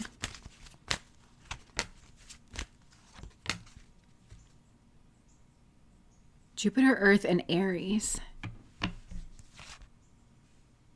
Oh, and then we've got this fire energy. Huh.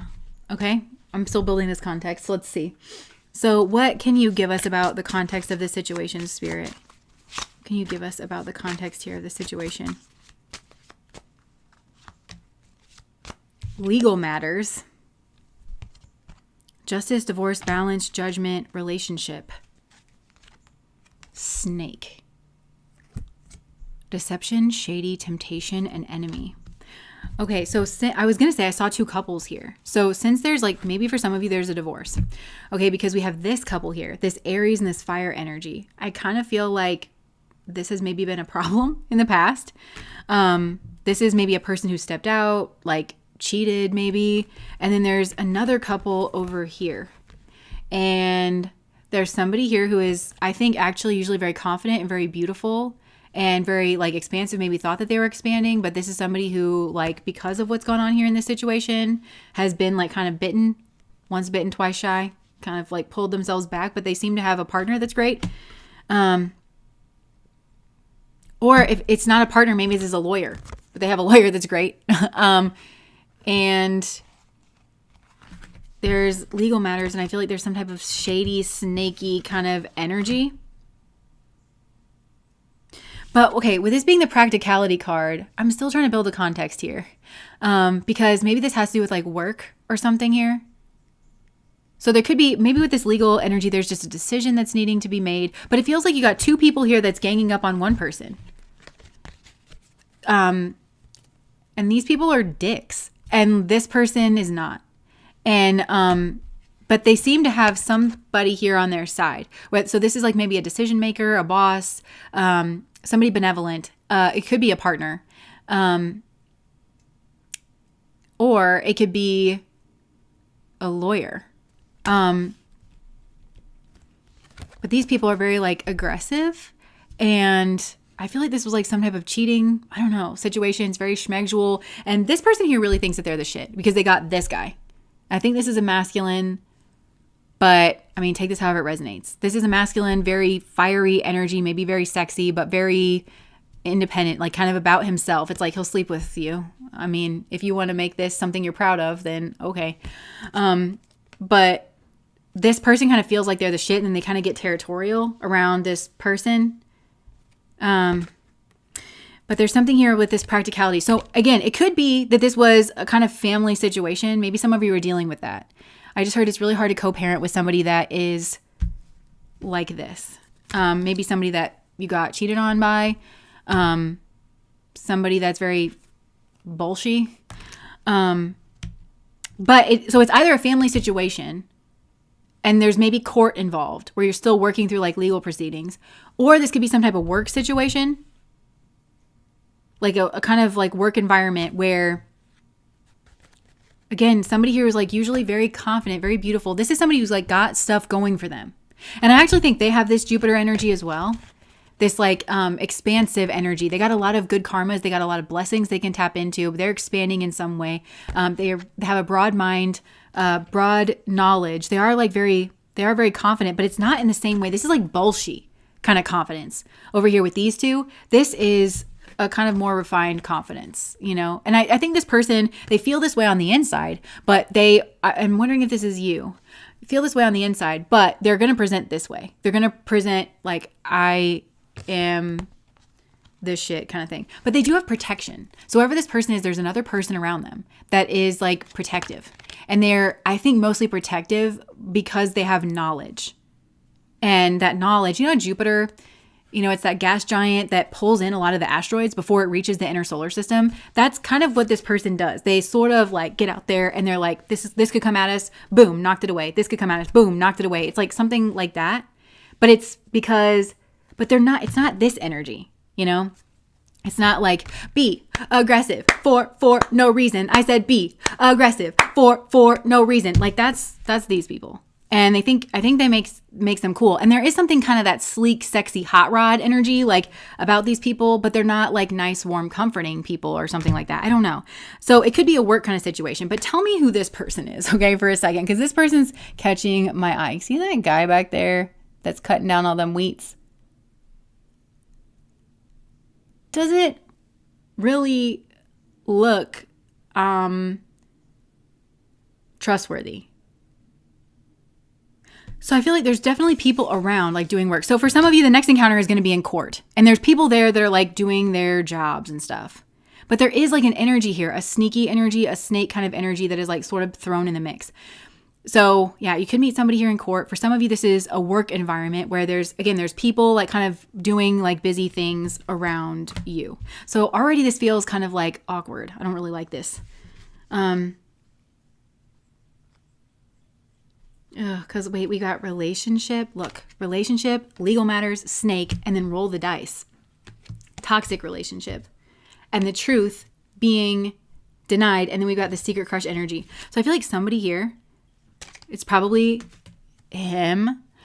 It's like rolling the dice of a healthy relationship versus a toxic relationship. And, yeah, we have truth, secret crush, and then soulmate, and we've got mask. There's some type of hidden motive here. And then also the addiction card. I just feel somebody here is like a hot rod. They view themselves as a hot rod. They really only look after themselves. They have a fiery energy. It's the kind of energy that's maybe very attractive. It'll draw you in, but it doesn't have a lot of staying power and it will really burn you. But I think there's like sexual conquest energy here between these people where it's like that seems to be what like satisfies them. So what's going to go on here? Well, somebody's definitely going to have an intuition. What's going to go on here? Let me get a different deck.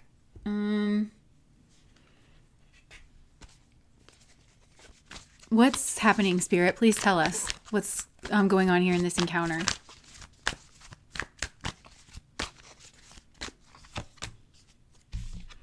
The Emperor. The Page of Plastics. The Knight of Swords. I don't like this energy. It feels, I grabbed the Mean Girls deck. This is another good deck. Somebody was asking about that. I feel like, I want to say that this guy thinks that he's like some type of emperor person. His actions, even if it's just because he's very selfish and he moves very quickly, he does not consider other people's thoughts or feelings. It's very abusive. And I feel like he's kind of with this person who's around. There could be an age difference between these two, even if they are sleeping together. I don't know. And this person that this emperor is with, I feel like maybe he's like with this person to like annoy you, but this person is going to say something to you. And you remember this encounter in Mean Girls where it's like, oh my gosh, I love your bracelet. Where'd you get it? Kind of like that. I feel like it's bitchy to this lady here who, I mean, I guess I hate to say it, but not really. Like if it's true and like nobody's standing up for this lady, so I'm going to do it. But like she's objectively better, like in every way. So, and I feel like she's representing like the healthy energy here. Like whoever this is, who's being like snarked at by like this like weird, like kind of undermining thing. But I kind of feel like this emperor, just doesn't quite pick up on it, doesn't care to pick up on it kind of a thing, and wants to like win or wants to be deemed like attractive in this situation. And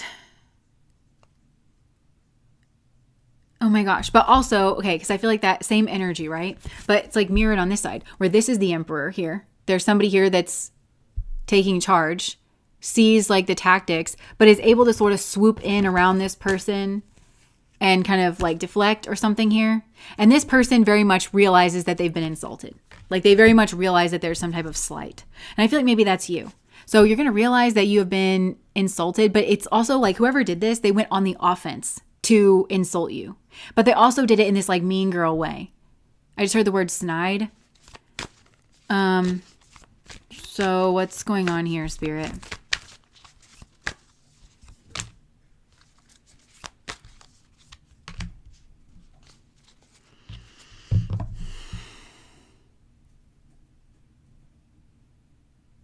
I feel like this is such heavy energy on one side.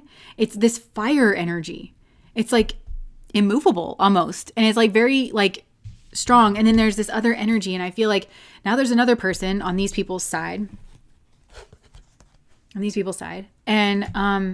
there's somebody else that's coming in that's also nice and consistent. And somebody here could be getting recognition in their job.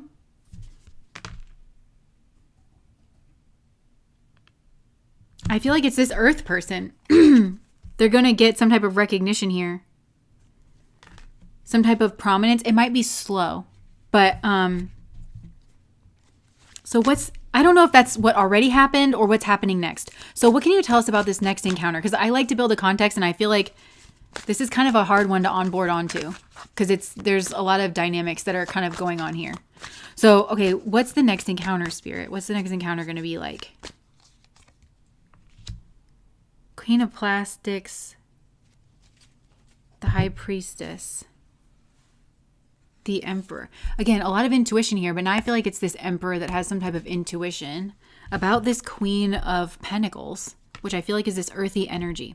Okay, so I'm going to go with the fact that you are this earth person. But if you're not this person, if you're, heaven forfend, if you're somebody else over here, maybe you're also this like protector person. I don't know. But I'm going to speak as though you're like this earth person. And I feel like that's this Queen of Pentacles energy. So I feel like you are somehow growing and expanding. You do seem to have some type of Jupiterian figure around you, whether this is a partner or an ally or somebody like a lawyer or somebody like that, or even less of a therapist. This is a nice person, but like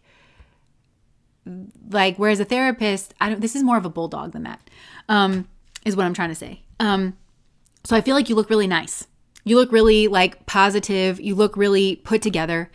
You look very sophisticated. Things are calm. Things are stable. You are radiating a kind of confidence.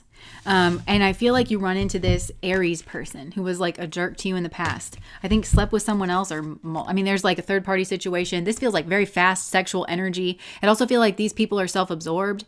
And they don't really look at each other, but this is just like, aren't we cool? Like, that's kind of what this is. Like, look at us. Aren't we cool? Because we're sex, drugs, and rock and roll. Like, it feels like that. And there's going to be like this Aries person. Who is this Aries person to you? Let me just see. Justice. There's been no justice. Okay. Again, with the Libra energy, that's relationship. So again, I think that there was an offer of a healthy relationship and a toxic relationship. And homeboy chose the toxic. So there was no justice served here in this situation. So I feel like you are going to continue to grow. I just heard plant a seed, plant a flower, plant a rose. You can plant any one of those. Keep planting to find out which one grows. So I feel like the seeds are going to have bloomed, basically. You are going to bloom into the seed that you are, which is great. Everything looks like great, wonderful, and healthy over here. But you're not trying to get anybody's attention. You're not trying to fight anybody. You're trying to stay in your lane. You're focused on your own roots, and you're going to get your own justice here. And I feel like he's having some type of intuition. What does his intuition say? Oh. The Ten of Swords, that there's been a betrayal upon you. Because like I said, I feel like there absolutely was. It literally could have happened right in front of him and he would not have even noticed. Because he really actually would have thought that this lady was like giving you a compliment. Because he doesn't speak sarcasm or he doesn't speak bitchy woman. But, or the gays, either one. He doesn't care anyway. Like in the past, he's just too self-absorbed. But I think he's going to have an intuition that you were ganged up on and that you were like betrayed and that people were maybe giving you a hard time. And I think like there was something that he thought was friendly. Maybe he thinks, how could he think that? Maybe, oh my gosh. Yeah, maybe he thinks that this relationship is friendly. I mean, I guess. Like, he's just so self-absorbed. So maybe he did think that. And maybe this person was like, what? I'm helping them. Because you know how like fire can really like invigorate earth? So I feel like maybe we're annoyed by this person. I'm annoyed by this person. So it wouldn't surprise me. Anybody with their head on straight, and I'm talking about the one on your head, sir, would know that this is a certain way. Okay. But so I feel like actually this might have stimulated growth, but not in the way that she's saying that it did. Like, oh, I was always rooting for them. And, you know, oh, I was trying to get them like this opportunity. No, she wasn't. She was trying to undercut you. She's trying to undercut your confidence. She was trying to slobber all over this man, you know, like in front of you for some reason. So I think that like he's starting to realize that you were betrayed or that there was some type of doublespeak that he didn't pick up on. I think he's kind of realizing that there was a language that he wasn't picking up on. There was a whole conversation that unfolded before him that he did not pick up on. And that you were the Queen of Cups. I think he's realizing that there was like a competition here. I also think there could have been another woman around him that might have assisted in the situation that really could have put this lady in her place. Because this is water and this is fire, you know? So it's just like, knock it off. Like, or maybe he has this, maybe his own feminine energy. Again, if he cared about anybody but himself, if he tapped into his feminine side, maybe he's got a Queen of Cups feminine side. And he could have been like, I don't know what in the fuck you think you're doing. Like, you know, like, why didn't that happen? And I think that you kind of feel put off. So is this the past or is this the future? I can't tell. Because I feel like what's going to happen in the future? Is there going to be another lady like this? Is it the same one? I doubt it's the same one. I highly doubt it's the same one. This is not staying power kind of energy. But if it is a new person, I feel like it's like an old enemy for you. And it might not even have anything to do with this man from the past, but I feel like this is like an old karmic enemy of yours that is somehow using this vehicle to get near you. For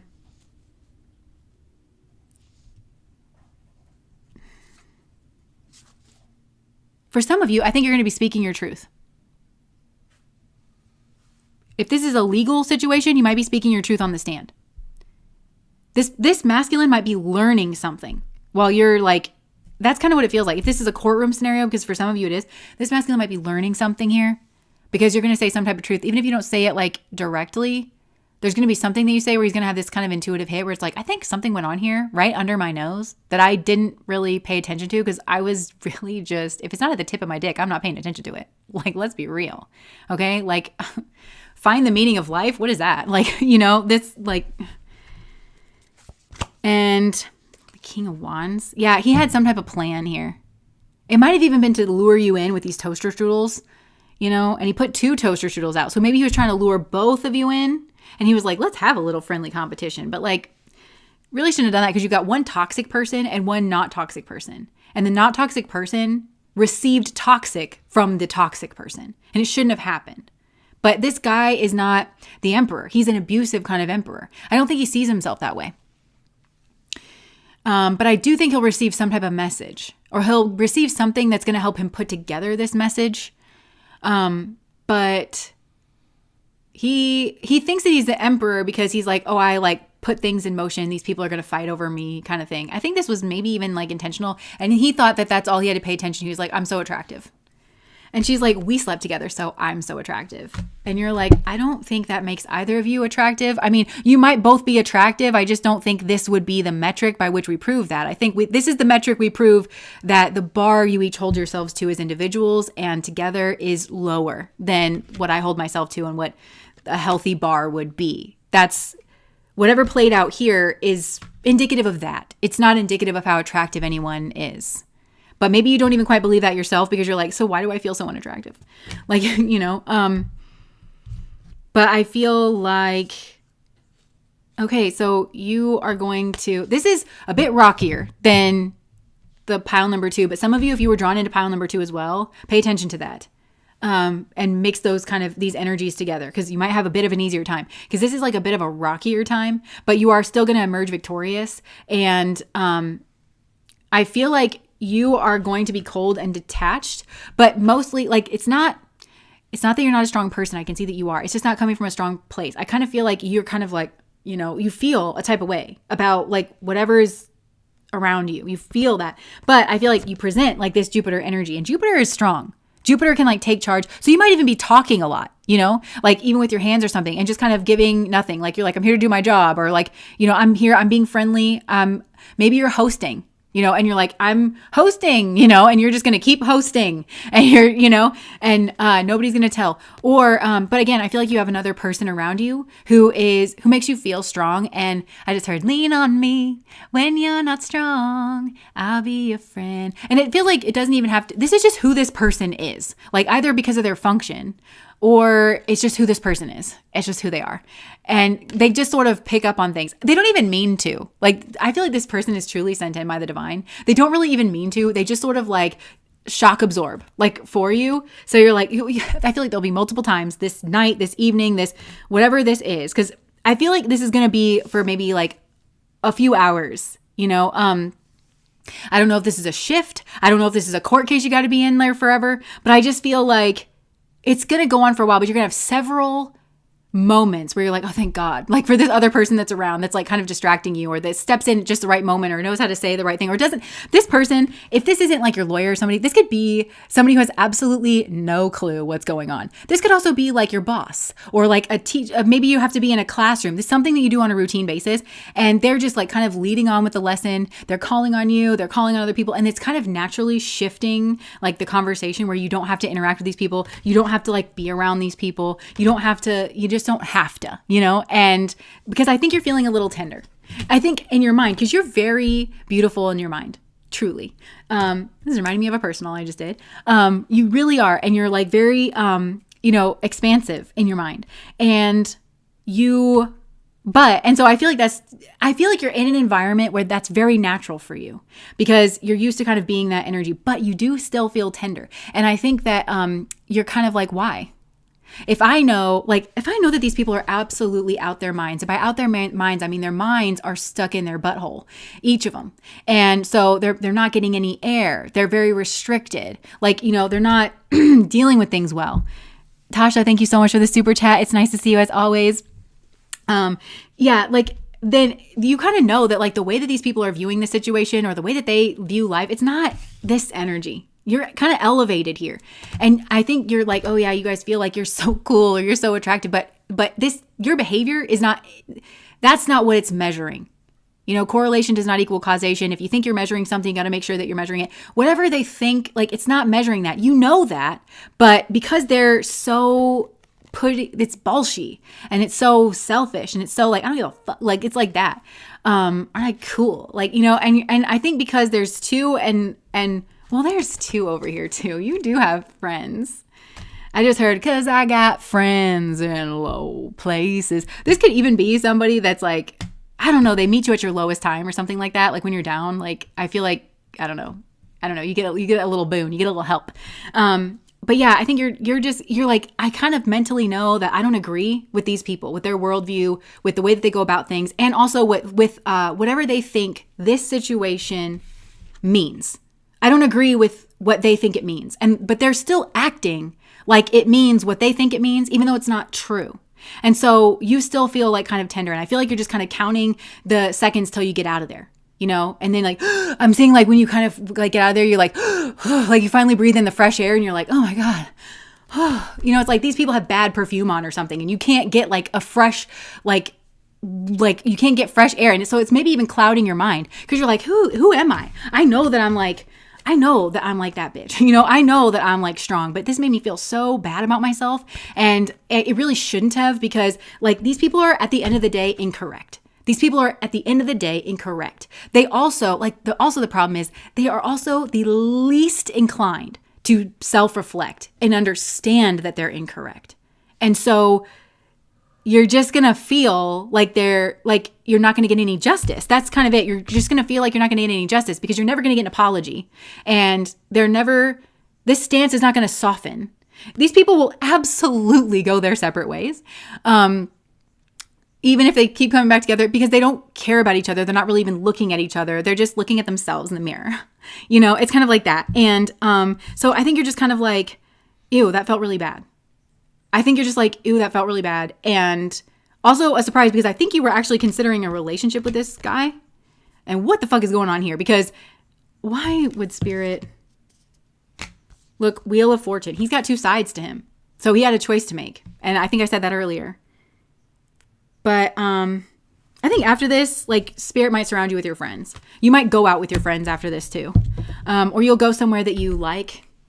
And that might also be the thing that kind of foils his plans. He has some type of plan here in this situation. But he wasn't thinking like... He was thinking he had a plan. And he was thinking, move this pawn, fight it out. Guess who's attractive? Guess who can just sit back? Like, it's kind of like that. He wasn't thinking like, these aren't pawns. This is Sally. And this is Erica. And Sally is toxic. And Erica isn't. And so I set these two together because it almost feels like y'all two shouldn't know each other. Y'all two shouldn't be around each other. So I put somebody not toxic through my machinations next to someone toxic. And this toxic person did toxic shit all over this other person. And that's on me. He's not thinking like that. And an emperor would think about that because an emperor is supposed to be protective and he's not. And actually, I was thinking about this too. It's like, I have told you guys, I am so like hopeful and like starting to get very reassured because there for a while we were living in this like dark hellscape of red pill content where you had the absolute like socially not very well people leading the men of our culture unchallenged, unchecked. This went on for years and it was scary and we all felt it. But now that tide has really started to turn and you have people coming out really challenging this that are really like, I don't know why. Explain to me why you're so cool out here taking advantage of people. I just explain it. You don't treat people like they're people and you think, and we're all supposed to bow down to you like you're some type of God. You don't function as a human. You don't have empathy. You don't think about anybody but yourself. But you're a God among men. Make it make sense. It doesn't. You can't get laid without manipulation and tactics and people not being sober. I don't know how, for the life of me, I can't figure out how that makes you cool. It sort of sounds like you're a loser. But go off, I guess. Like, and so I just feel like there's something here. Gotta start making sense of these people. So yeah, I just think that this next encounter, is it going to be the same stuff? I feel like there's something here about the past. Look, judgment. Okay, there we go. There's a lot to be moved here. That's why with pile number 3, this feels a little rockier than it did in pile number 2. Because I saw the world card here. And so you are going to emerge victorious. You are going to be seen kind of clearly. Like this is going to be seen clearly. In particular by this masculine. I bet you if there's another lady like this around, it's a different one. Because he's just like, that's how he treats people. And by people, I mean women or men or whoever he sleeps with. It's just like, ugh. Like, it's like that. It's like that. Disposable, just rags for this man. And he thinks he's cool. And this is the kind of energy that offends me. And you can just see it. And it just starts taking over me. And I just start getting feisty. And I just start saying things that I wish that I regretted, but I don't actually regret. You know what I'm saying? And he's just sort of getting on my nerves. So I feel like there's this judgment energy here where like something is going to really come out about things that were said, things that were done. Because this is nasty fucking energy. And he's a mean girl when he's with this person. I also feel for some of you, if this lady, if it's the same lady that is around, she's going to be like, hey, and he's going to be like, ugh, that was a one-time thing. You think I care about you? I barely remember your name. Like, it's like that. Ugh. And he's going to feel like some type of way because I think he didn't get what he wanted out of the situation, which God knows what he wanted. I really hate this Emperor card, sincerely. I really sincerely hate this one.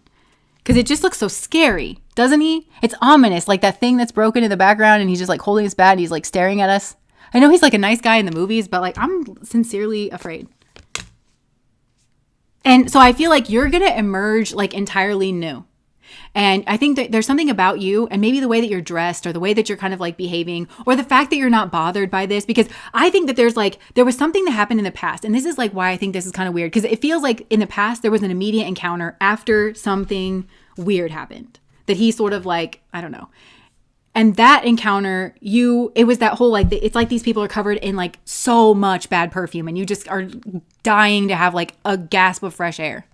And you get out of there and you're going to be like, okay, I know that I don't agree with the way that they're viewing things, but why do I feel so bad? And so you're going to feel tender, but I feel like you are this Jupiter person and you're going to embody this more and more and more. And I feel like you are going to kind of be a shot out of the dark when it comes to this person. In the future, there's another encounter. There's like 3 encounters in this one. But you also have somebody else around you. And this could even be a different person every time. But I just feel like you're kind of sort of protected here. Like spirit just sort of sends this person to like orbit around you. And he's going to be like kind of butthurt because he didn't get what he wanted.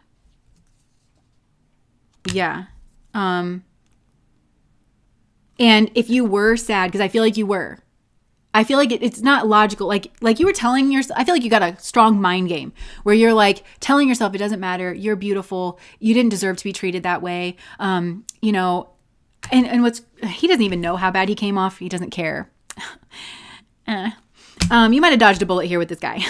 But he doesn't really know how bad he came off because this lady was a straight up bitch to you on purpose. She said something slight that was meant to sting. She might have said it right in front of this man.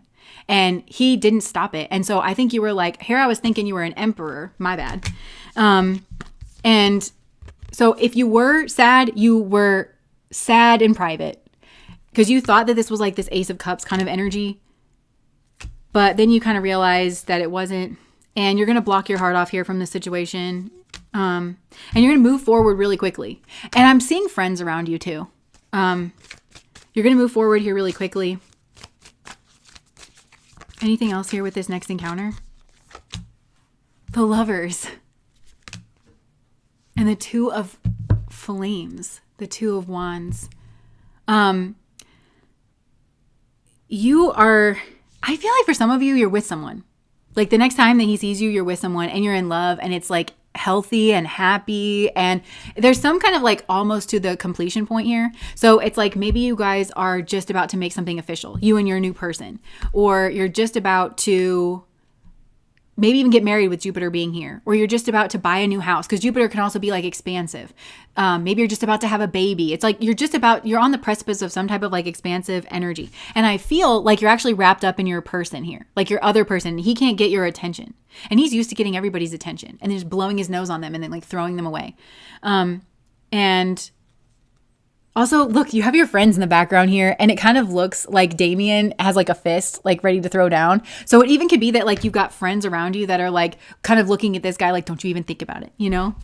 And then now he's going to be emotional. Now all of a sudden he's emotional. This feels crazy. Pile number 3, this energy feels like crazy because he was like, what's going on here? He was in his strategic mind in the past. So it wasn't that, I feel like this was here the whole time. This moon energy, like that's his energy. He actually feels like very unstable kind of when it comes to you. And he's like, what? Like, what do you mean? Like that didn't go the way that I like, what? Like, you know, and I feel like that's kind of what's been under there, but it didn't come out because he was pretending to be this emperor energy that was actually just the King of Wands. But look at this, all like rubbing his hands together, setting out toaster strudels like it's cheese for a mousetrap or something. He set out 2 of them too. Ugh. Like, ugh. And then he's like, what do you mean? And now, look, the real him is actually coming out. And I feel like Spirit was like, we could have done this the easy way or the hard way. And that's what he's going to realize. He's going to realize, like, because the easy way was going with you, being in a healthy relationship. Because in order to do that, he has to stop with this, okay? Because this is unpleasant. This is just unpleasant anyway. But then he's got to be this. And by the way, we've got Aries energy and the Hermit is Virgo and they overlap on the light grid, meaning they have a lot in common. They're actually like quite similar energies. But of course, Virgo is that earthy energy and Aries is this kind of fire energy. So I feel like he needed to temper himself out. But instead, he leaned further into the fire energy instead of leaning towards balance, leaning towards tempering himself out when it comes to this like hermit sort of energy. And now he feels like competitive. I feel like this energy turns around on him where he's like, now I want to fight. Now I feel competitive. And you might even project this out on you. Like, did you set toaster strudels out for me? And that other guy? Are you trying to get me to fight that other guy? And like, does this look like somebody who's trying to get you to fight this other guy to you? Or does this look like 2 people that love each other and kind of are forgetting the rest of the world? Because that's what it looks like to me. Yeah, and like you got your friends around you. So you're living your best life. So I feel like, yeah, you might run into this person at some type of gathering, at some type of, event, because it does feel like there's a lot going on. And I feel like he's now left alone. He's kind of left out. He's like the smelly one, and he's just watching you have fun and like be with your person. And like, he can't talk to you. He can't approach you. He can't like send a message and even if he like approached you, you're not listening with your heart because you've made a decision here. Because there'll be I think you'll have two choices around you, and you're not going to play them against each other because you made your choice. Because you don't play with people's hearts. And that's the difference between you and him. Because when he was in that situation, he got to go first because he's less than you. He's less developed. And so this was truly a test. And he chose toxicity. And so you're not going to. You're not going to. And he's kind of insulted by that. He's like, well, don't you care enough to like play with me? Like, because he wants an opening to come in and like compete with this other guy. And it makes him feel like bravado and like all flashy and everything. But that's not what you're asking because you're not like him. And his other lady over here. You're not the same. Yeah, I think it'll be pleasant. But you'll just be like, bye. Some of you are going to have a kid. Like you would introduce this guy to your kid or something like that. Or you'll just meet this guy with like some type of inner child kind of energy here. And then he's going to be thinking, that's my soulmate. And I don't think that other guy or girl that you're seeing like belongs here. Doesn't anybody agree with me? Like, it's kind of like that. And they're going to be looking for a way to kind of pull you to the side, even if this is a court case. Because remember, for some of you, this could be court case or this could be work something here. They're going to try to say like, well, we need to go talk over here in the corner or something like that. And I'm not saying not to do it. I'm just saying like, they think that's their like opportunity. They're trying to see if you're still attracted to them. But I think that you've like well and truly moved on by this point. You've well and truly moved on. And maybe there is some type of function or like gathering or something, and you're going to go off to that. But I feel like this person is somehow like left out. This person is the one that's kind of like in the corner, if that makes sense. So a kid or a business. Yeah. Anything else about this next encounter? I just heard Cry Me a River by Justin Timberlake. Now it's your turn to cry. Cry me a river. Because he didn't cry before. You might have cried before. If you did, you licked your wounds in private. You cried in private. Because you know that you need to take your power back. You know that this was like, I think you actually know that this is a ploy to take your power away from you. And I like mentally knew that. And even though you felt some type of way, because it feels like you were trapped in some type of enclosed environment. And like I said, it feels like there was like an original, I think these people slept together. And that's what it was to you.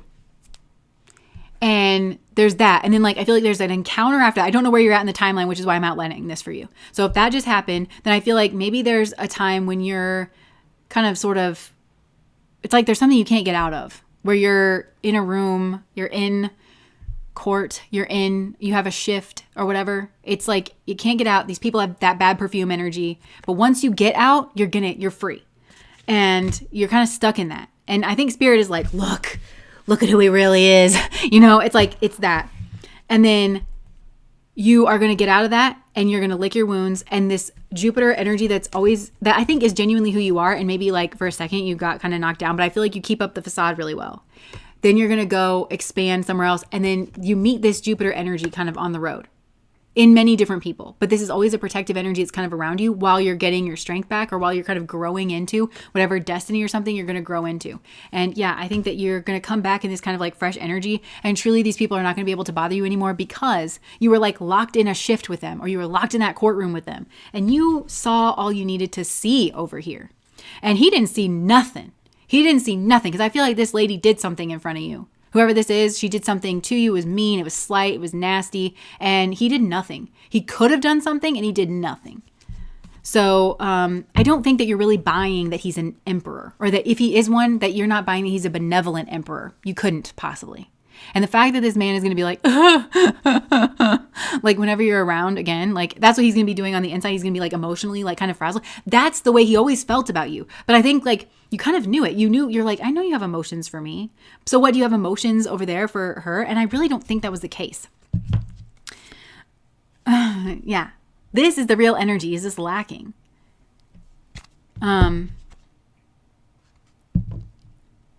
And I feel like jumped into bed with somebody to try to bolster himself. Again, does that sound like an emperor to you? And not everybody needs to be an emperor, but this man's out here pretending to be one.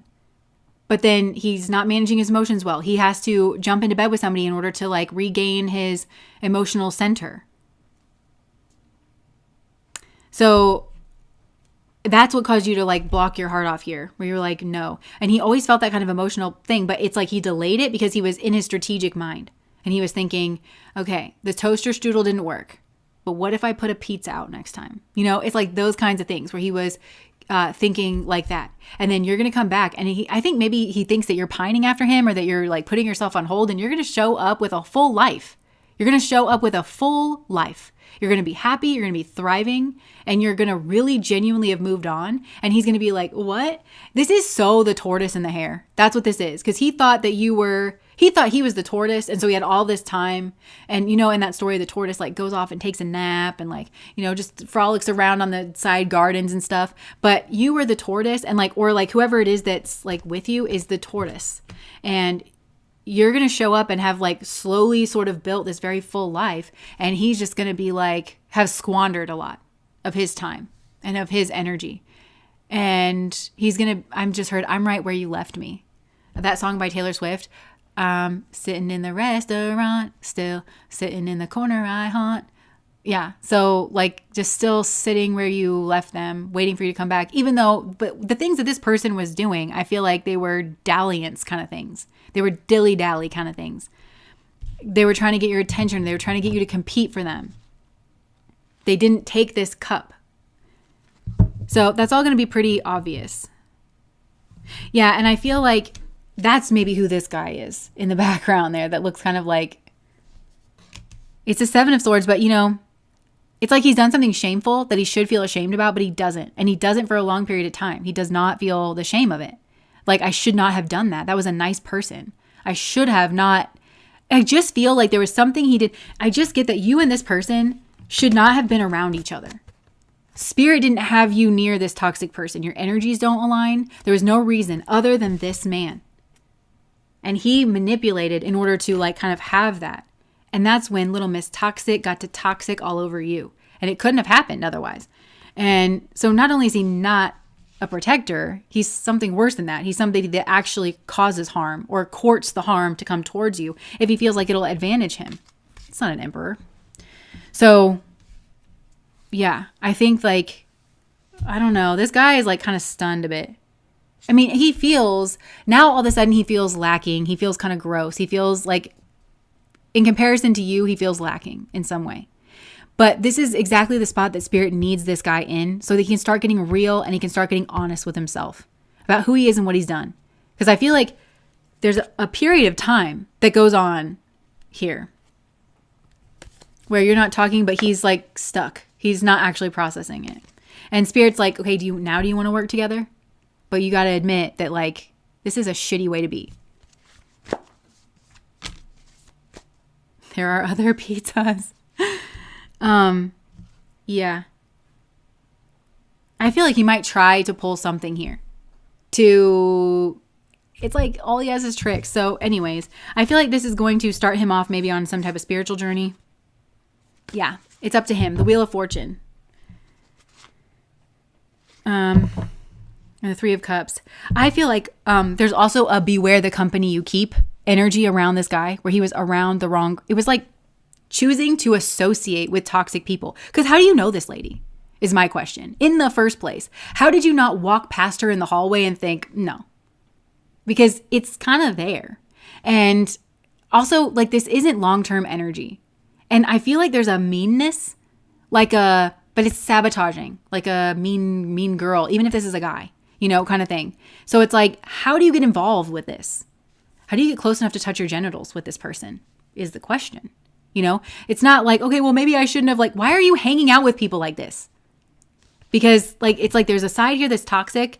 And it could even be that he hangs out in two worlds. One is toxic and one is the one that you inhabit. And he needs to choose. I think Spirit was like, you're not going to sit on the fence forever. But instead what he did was he took from the toxic world and he brought it over to the non-toxic world and he hurt somebody. He let somebody else hurt somebody. And he wasn't even standing there to be responsible for it. Because we're to be like, hey, we don't do that here. It's like the worst way that this could have possibly gone. Okay, so that was pile number 3.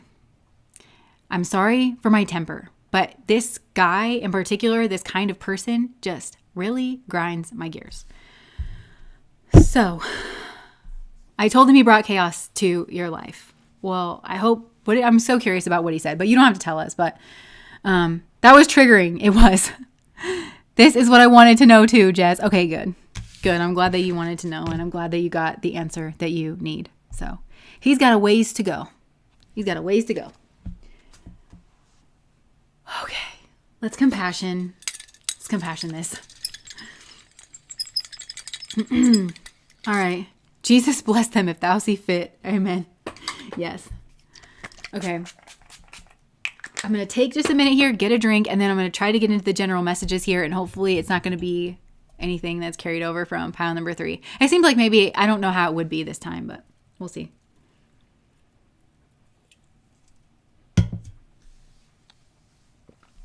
He has to face the guilt over letting the leopards in and then keep them out. All the love, though. Yep.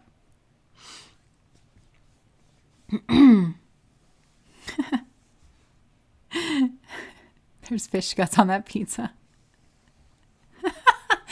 Okay. All right. So, Spirit, what message do you have? Spirit, what message do you have? What message do you have? Oh, look, guidance. Spirit's like, I got some guidance for you. Faith, healing, intuition, dreams, spiritual journey, fighting, and then we've got love that lasts at the bottom of the deck. So maybe this is a continuation of pile number 3. Maybe this is something that I should just accept. Why am I fighting this so much? Why? I'm just going to go with this, okay? Because I just work here. And then maybe I'll try to do this at the beginning. Or maybe we'll stop doing the general messages. I don't know. Tell me what you would like for me to do. Guide me. Okay, so there's this. Okay, I just switched this unconsciously in my hands, and it says unfinished business at the bottom of the deck. So Spirit is guiding this situation through a fight, but the way is through. You got to go through this fight. Trust issues, one-sided, detached, poor communication. I think emphasis on poor communication here, because I think that maybe when this person that you're dealing with thinks about the situation, maybe not so much you. I think that they think about their strategy, because I'm releasing the reins here, okay? Because I think this is like a tide over from pile number 3. So I think that when they process through this, they think about their strategy and like, okay, because this person did this or because this, blah, blah, blah. It has to do with poor communication. Like instead of communicating your feelings, your needs, your wants, you initiated some type of fight is kind of what I'm getting. So you need to figure out why you're doing that. And it's because, I'm not saying you, I think I mean them, but this is just sort of the way I read. I just speak in the first person, like I'm speaking to whoever, and just trust that it'll all iron out in the wash. So, yeah, like it has to go through this fight kind of energy, but I feel like somebody initiated a fight because they actually do have poor communication skills. And just let me just say this too, because as a person who, I mean, you guys see me, I'm very long-winded and I typically don't have a problem with words, but I did start to realize that in certain ways, I do have poor communication in relationships. Even though I feel like, okay, well, I understand well enough, like what I'm trying to communicate, I can find the right words. Like the finding the right words thing isn't like the problem. It's more like knowing what to communicate, when, how, like the background stuff, like the preliminary stuff, the foundational stuff that sometimes I'm like, if I'm really being honest, I could be better about this or that. And I feel like maybe that's something that's going on here as well, but there is some type of unfinished business and there is a fight that has been had. I feel like there's also been a fight. It's going on. It's still going on because I feel like somebody here did not communicate. They did not clear things up. They did not apologize. And maybe they even called from a fake number or something like that. Look, okay, love affair, player, third party, hooking up. I am exhausted. Okay, so I just got this X card and I threw it and it like went on its head. So it says undercover love triangle, sleeping with an ex, someone you know. Someone you know? Someone you know? Despicable. But Oh my gosh, maybe this one. Because I was feeling that for pile number 3, like you're in close quarters, but like someone you know. Okay. But I feel like somebody here's like, please hear me out. They want to talk to you, but they have poor communication skills. So what are you saying here, Spirit? Heart repair, healing, love wins, building trust. Okay. Toxic environment. Okay. So the toxic environment is also a major obstacle in building trust. So this is kind of like don't go to the grocery store hungry kind of a thing, where if you're trying to solve the problem, but you're like, why do I have 4 little Debbie cakes in my groceries when I got home? And I have any salad ingredient or like anything that's like fresh or alive, you know? And it's like, okay, so the problem isn't like, okay, so when I'm in the store, I'm going to bolt into aisle 3 and then I'm going to bolt right out. You know, it's like, don't go to the grocery store hungry. It's something that you could do before you even get to the grocery store. So it's something here like this where Spirit's like a major problem that you guys are having is like this toxic environment. So I feel like maybe when you meet, you shouldn't meet in this toxic environment. Like your souls shouldn't meet in this toxic environment. And what I mean by that is like in terms of manifesting, in terms of like, definitely it seems like it's coming out on like that masculine side, that Aries energy.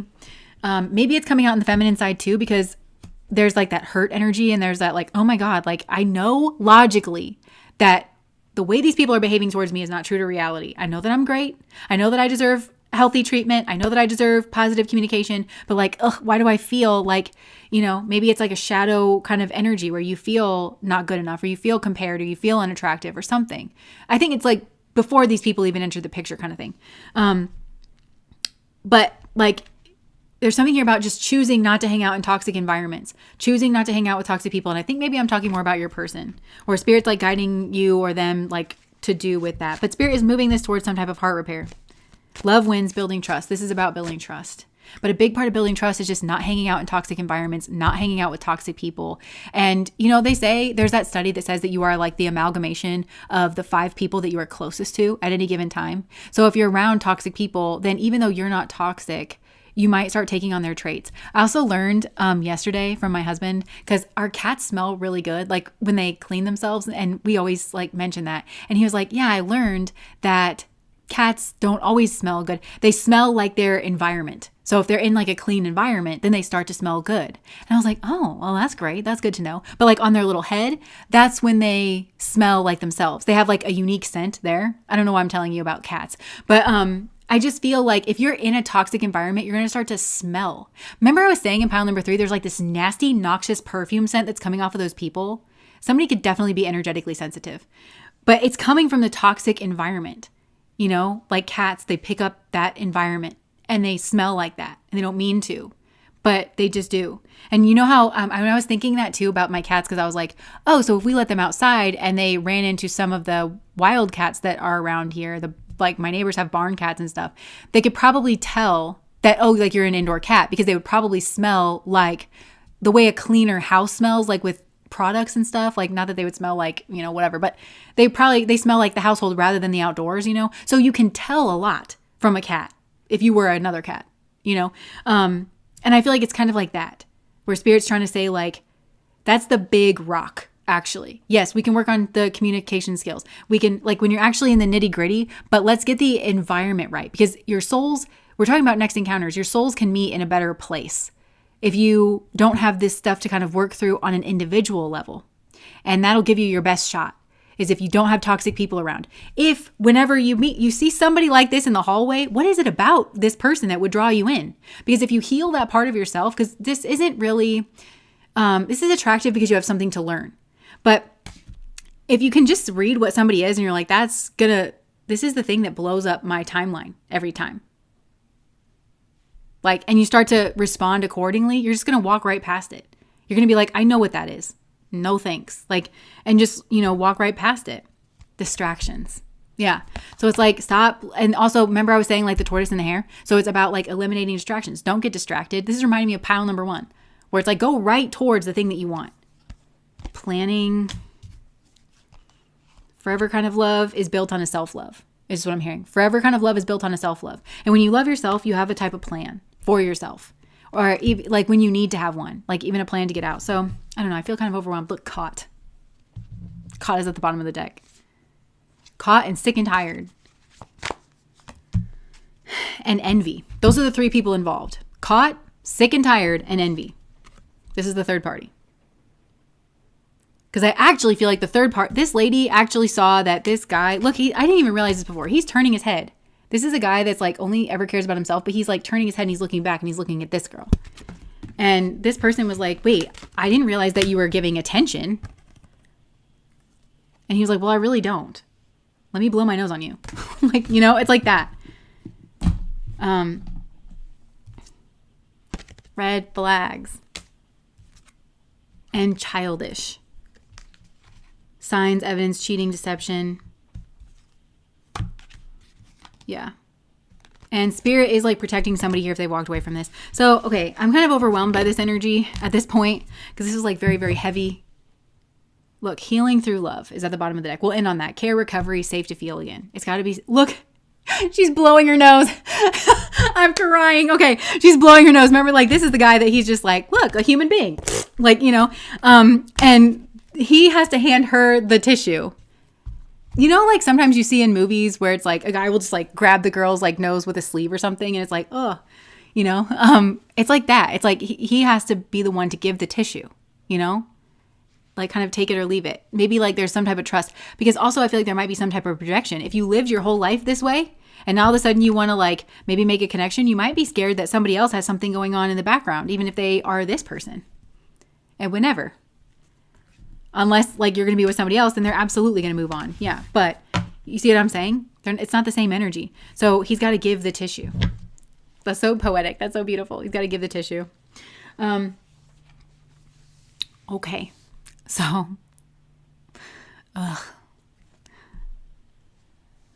why be sorry about your temper? I've done some research on it and it's related to fighting spirit, and the spiritual warrior archetype. Turns out healthy Mars is great for spiritual warfare. I guess I worry about it because my Mars is like not the healthiest. And the reason I say that is because I know my astrology and okay, actually, this might be a part of a message here, just because it is kind of coming out in the general messages. I literally was watching Patrick Teahan the other day. I'm pretty sure. No. It was Tim Fletcher. I like both of them. They're both psychologists on YouTube, but it was Tim Fletcher. I really, really, really, really like him. And he did this I was thinking about sharing it on Patreon. I can't remember if I did or if I didn't, but I'll do it after this because it's that helpful. But he did not a series, but he did like a show on anger, and it was so helpful. And everybody in the comment section was like, okay, so I'm realizing that I have anger issues. I didn't realize that before because I'm not really a person that's like, you know, going around and like exploding on people, but it's like it's more the feeling that you have. And he says people with CPTSD have anger. And when you think about it, it's like you have to go through that grieving process. The second step in grieving is not that it's linear, but is like anger. So he's like, but you just have to figure out where it comes from. And I was kind of asking myself, like, where do I think my anger comes from?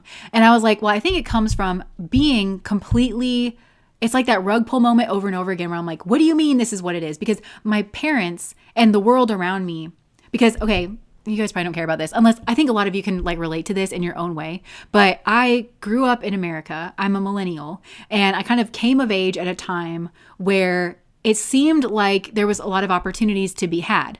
Like when I was a little baby child and I didn't even know what life was or the world was, I was sort of taught like life is this way. And the way that they told me was progress. And I have said this before, how like kind of weirdly embarrassed I am that I ever bought into the myth of progress. And what I mean is like, I really truly believe that like we started off as like cave people and we were like eating grass and living in caves. And then we developed language, and then we, you know, and we keep getting like better and better and better. And we keep getting more and more civilized, and we keep making more and more advancements. And it's only ever just this like linear thing. And in a way it kind of is, but like it's cyclical, you know, like there's these cyclical kinds of things, and it's not just a given, it's not just a guarantee. But I honestly like sincerely thought that. But then like, especially when I was like an adult, like the stuff that I thought was just like an immovable fact that I was like most excited about, it's like, no, it's actually not that. That's where my anger comes from. Disillusionment. You know, I'm like, wait a second, I was told that it was this. And I know my parents did that somewhat on purpose because, to be honest, neither one of my parents is like the best kind of person. I love them in my own way, but they're really not. But they did their best for me. And I kind of wonder if this was the best thing at the time. But they kind of did their best to, it's very like do as I say, not as I do. Like kind of trying to present that like, not like their relationship and the world around us was like a certain way. They wanted me to believe in this ideal, and they wanted me to live up to a kind of ideal. And I really took to that. And in a way that like my little sister kind of didn't. And we were always treated somewhat differently. And I think I've processed, like, I have a lot of anger around that too, where it's like, but that kind of stuff would always work on me, but it wouldn't necessarily work on her. Where it's like, well, don't you want to make Jesus proud? And I'm like, yes. I was so easy to control, and I didn't really have that rebellious streak so much, but I kind of do, especially now that I realize like everything that I was striving for and like striving to go after just like sunk under me. Like at the moment that, I thought that it was going to be a certain way. And I'm not a victim. I live in America, the wealthiest nation ever. Like I have more opportunities than most people. Like I'm incredibly grateful from that. But like a lot of it too is like socially, like, and people, not like specific people in my life, friends and people in my family, like just thinking that it was one way and then it being like an entirely different way. And in particular, I think I've told you guys this, men, because I was told that men were noble. I was told that men were the leaders, but I have not seen that on scale. I've met plenty of good men in my life. I really have. But enough to say that like men are just like this one way. No. And I think it's reckless that I was taught that. I actually think it was absolutely reckless. Anyways, you didn't need to know all that about me. Now you do. This is the internet. It's forever. Awesome. But yeah, that's where my anger comes from, is this like absolute disillusionment. And I think that's why that guy sets me off so much, is because like, I don't know. It's like people are counting on you, or you're like, and also it's just like you potentially could be taken more seriously. I mean, maybe this guy has like something else like that. Maybe he wouldn't be kind of taken seriously, but it's like, you just squander it, and you choose to be like that, but that's where my anger comes from. And it does come out in the readings. And like, it's not like a, I'm going to go hurt somebody kind of anger, but I just notice it. And I wish that I could be better about it. I just wish that I could process through. And I don't really understand how people are so peaceful. Like I've met certain people where it's like, you can tell that they don't have a bad bone in their body. And I don't have a bad bone in my body, but I restrict myself to live up to principles. It doesn't always feel so natural, but you've met people like that. Maybe some of you are people like that, where it just seems so natural for them.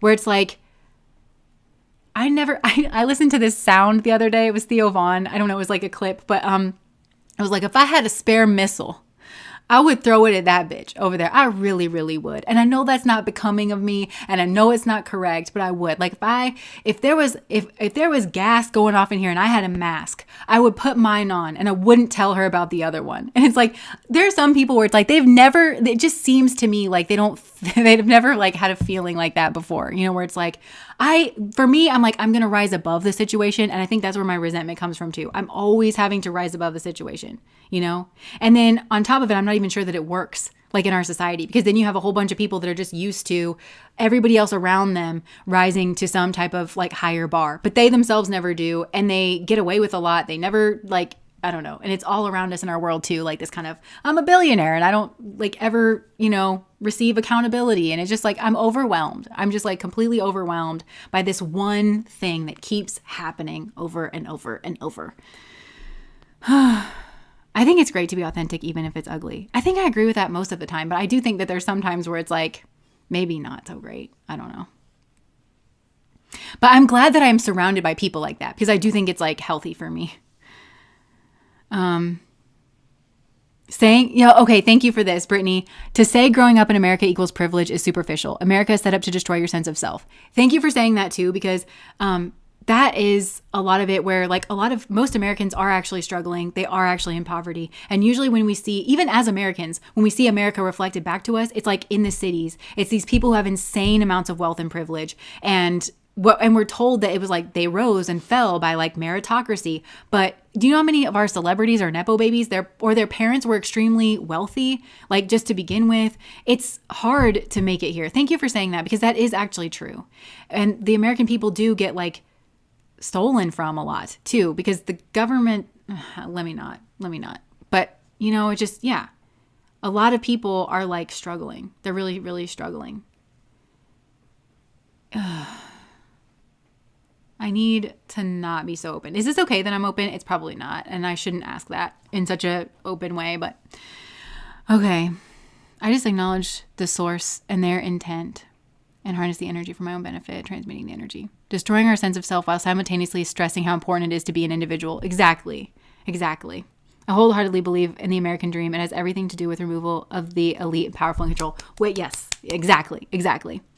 And I'm so glad. Like, that's the thing is like, there's so much cognitive dissonance where it's like, I do feel very fortunate. I do believe in America, but it's also like, you realize that not every American defines America in the same way, you know? Where there's a lot of us that believe like this is supposed to be the land where it says like, bring me your huddled masses, like bring me your, you're supposed to be able to apply yourself here and like be able to work. This is a country of immigrants. But then there's this other group that feels like there's, oh, no. Like, even though we all came here as immigrants and it was, like we closed the door on that. So now there's the in group and there's the out group and there's like, it's, and we completely lack empathy because America has destabilized the Western Hemisphere. That's the other weird thing. We go after these people. We destabilize their homes. You should read Confessions of an Economic Hitman, like stuff like that, like where but it's been with a smile. They say America is the nicest bully, and so how dare you destabilize someone's home, and rig their elections and stuff, and then like of course people want safe things for their family, but we don't see the humanity. Anyways, I feel like we're all kind of feeling the same way because when you look at the polls now, it is like 70% that is like feeling the same way that I'm feeling, Any group dividing to anything other than that. People come into our lives for a reason, a season, or a lifetime. Yeah. The world needs more open, authentic people. I agree with that too. Say what you feel. Your opinion is highly processed and refined. Well, thanks for that. And to be honest, I told you guys a million times that I'm a coward too, because like we are sort of living in these times where it's like, I don't know that I'll be treated fairly in America, the land of the free, where I do have a First Amendment right. I'm just not sure, but you have to keep exercising it. You lose your rights when you don't practice it. And I do believe in that. And I'm scared, to be honest, I'm really, really scared. And I think about my grandpa a lot.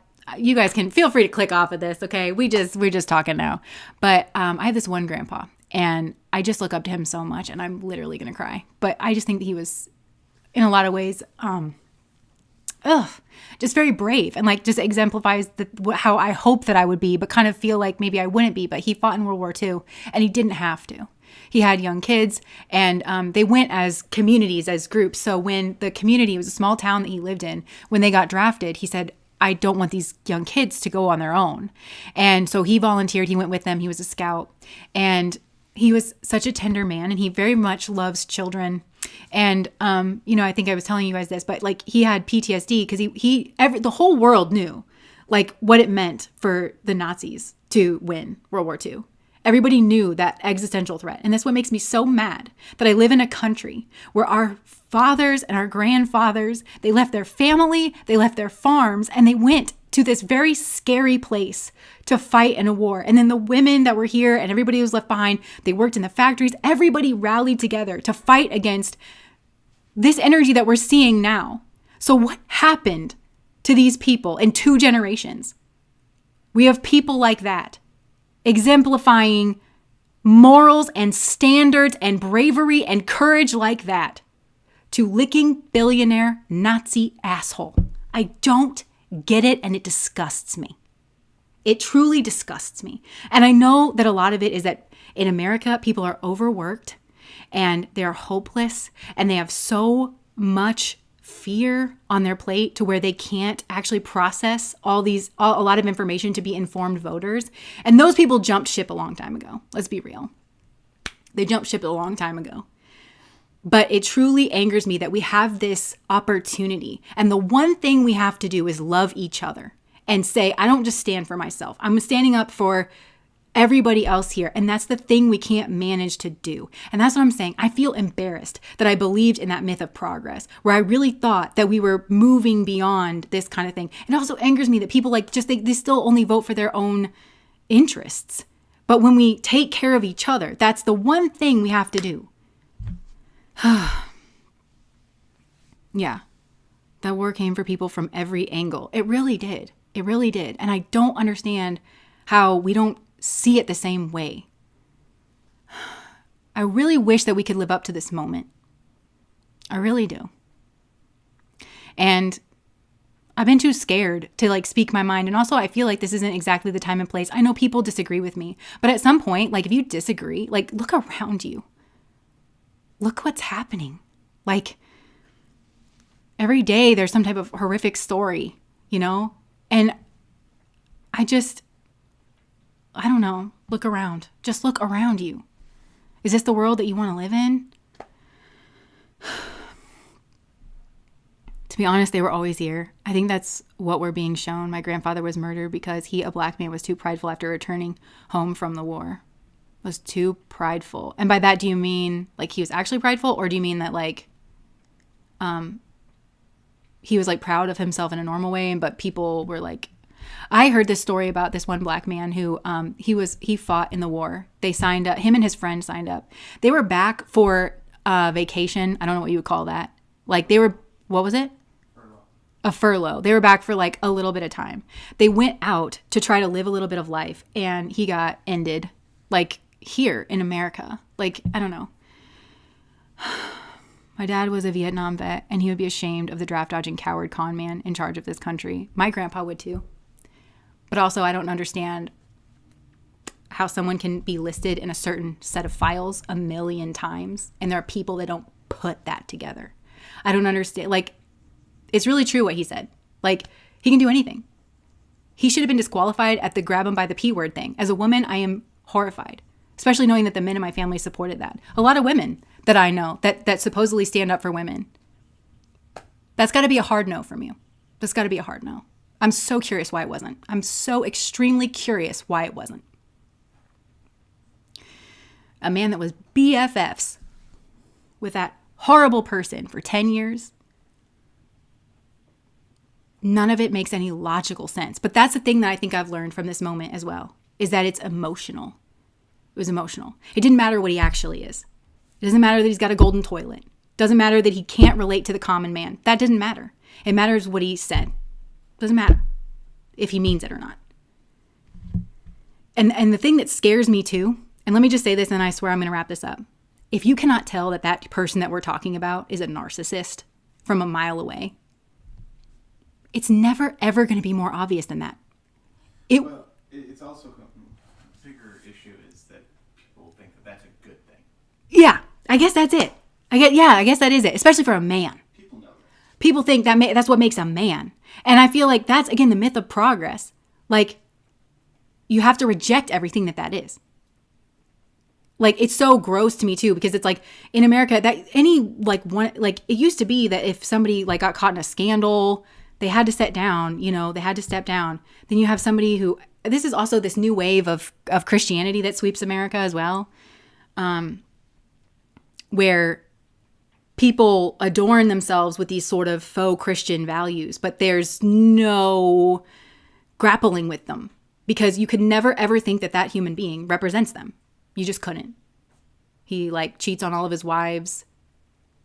His first wife is like buried at his golf course so that he could get a tax write-off. Does that sound like somebody with empathy to you? It's just, I really, really want an explanation. And I think that the only explanation that I can get, and this is what bothers me too, it just leads me nowhere but to empathy and compassion. And I don't think that means that we don't hold people accountable, but it's like, I think that people were truly fooled. I think there was a lot of people that were truly fooled. Now there's about 30% of the country that's absolutely not the case. And they are, they like the cruelty is the point kind of a thing. And like I said, the people that are not that way, that truly got duped, they left a long time ago and they're speaking out and they're sorry and they say it,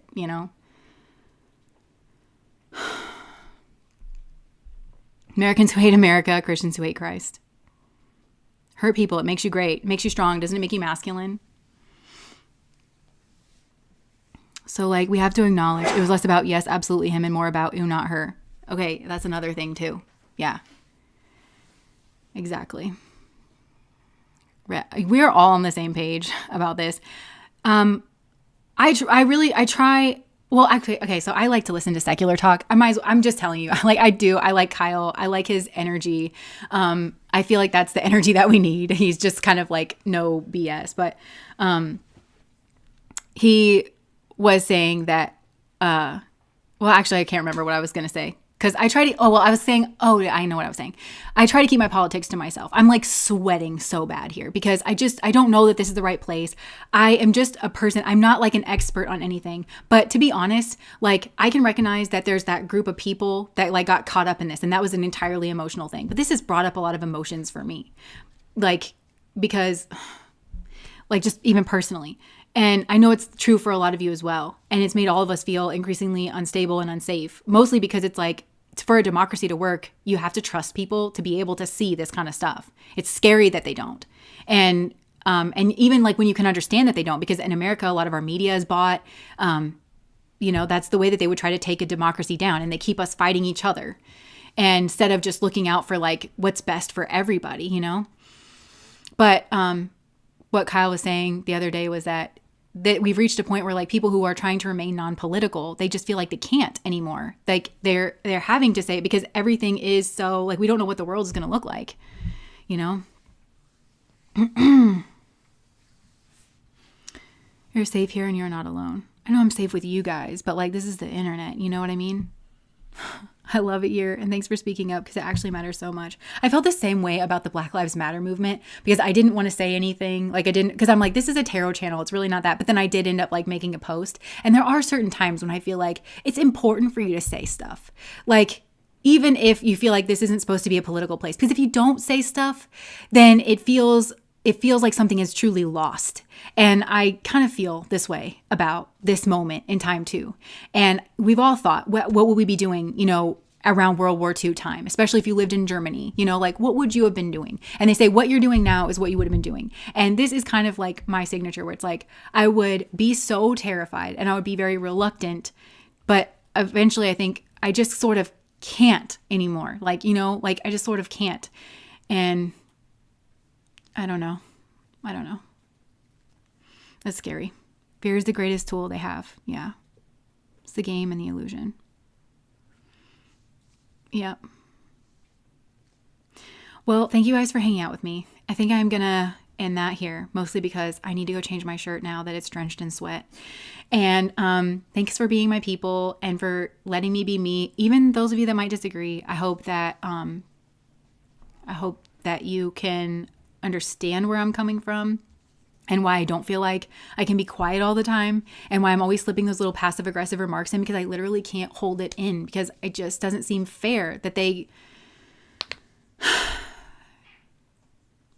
I'm tired. I'm very much like for the working class kind of people. I'm sick of us getting screwed over. I'm sick of it. I am just motherfucking sick of it.